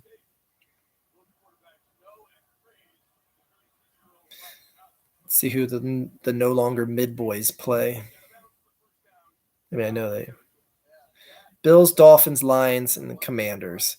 So really, Dallas really has one game that they should definitely win. Like, and the Eagles have Seattle, the Giants twice, and the Cardinals. Like, the Eagles have by far the easiest schedule left of all the teams that would be vying for that number 1 seed. And I wish I could tell you I feel confident that the Eagles could easily win 3 out of 4 of these games. You know what? I haven't even looked at any stats for the Eagles yet tonight. Jalen Hurts, 163 yards. Rushing, DeAndre Swift, 39 yards. All right, back to the chat. 49ers might pass them. Not sure if anyone would be scared of them. Yeah.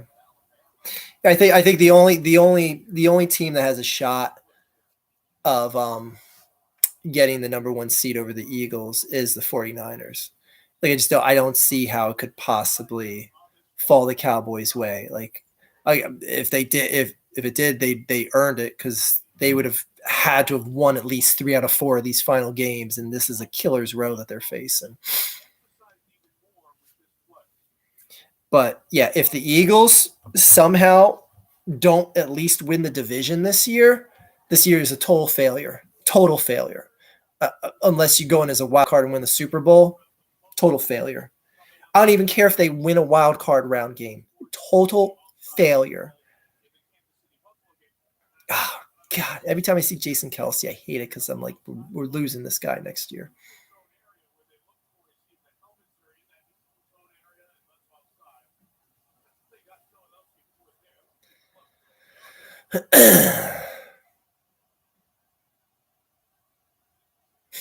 It's like such an automatic play. Can you guys like make sure that like you're lined up on side, assholes? Like, that's like the one thing you need to make sure on such an automatic play is like, okay, at least make sure everyone, we don't really need to cheat and be over the line of scrimmage because we're going to get this anyway. Here we go. Garbage time points for the Eagles. I'd be afraid to go to the 49ers stadium, especially in the playoffs. You see, Bradley Cooper said he'd rather have another Eagles Super Bowl than sweep Academy Awards at the Oscars. Oh, I did see that. Yes. Boy, what a fitting end to this game. What a fitting end. I think the Eagles will still pull this one out. There's still plenty. There's 6 minutes left, guys.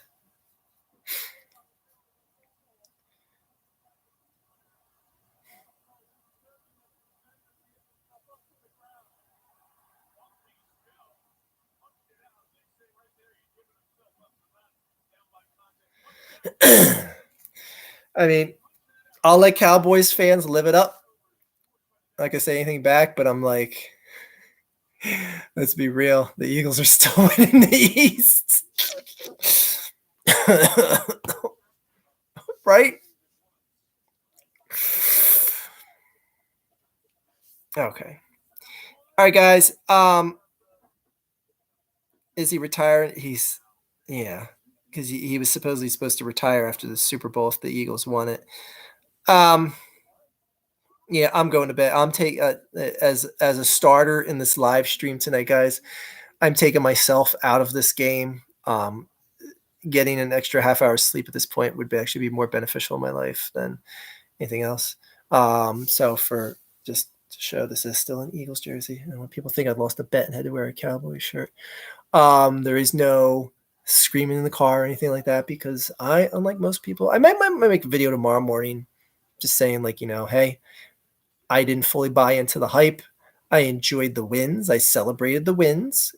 I absolutely got excited. Your team wins 10 games by week 12. You get excited. But yeah. I will be back again Monday night. We'll do this again. We'll go through this stress and trauma during the Seahawks game. And we will have punch and pie again. Thank you to all of you that donated to the Archfiend plastic chair furniture fund for my parents' basement. And I will see you all again. You guys made this game much more tolerable than if I just sat here and watched by myself and ran my head through the wall. Later, guys. Thanks for coming out. See you hopefully next Monday. That is all.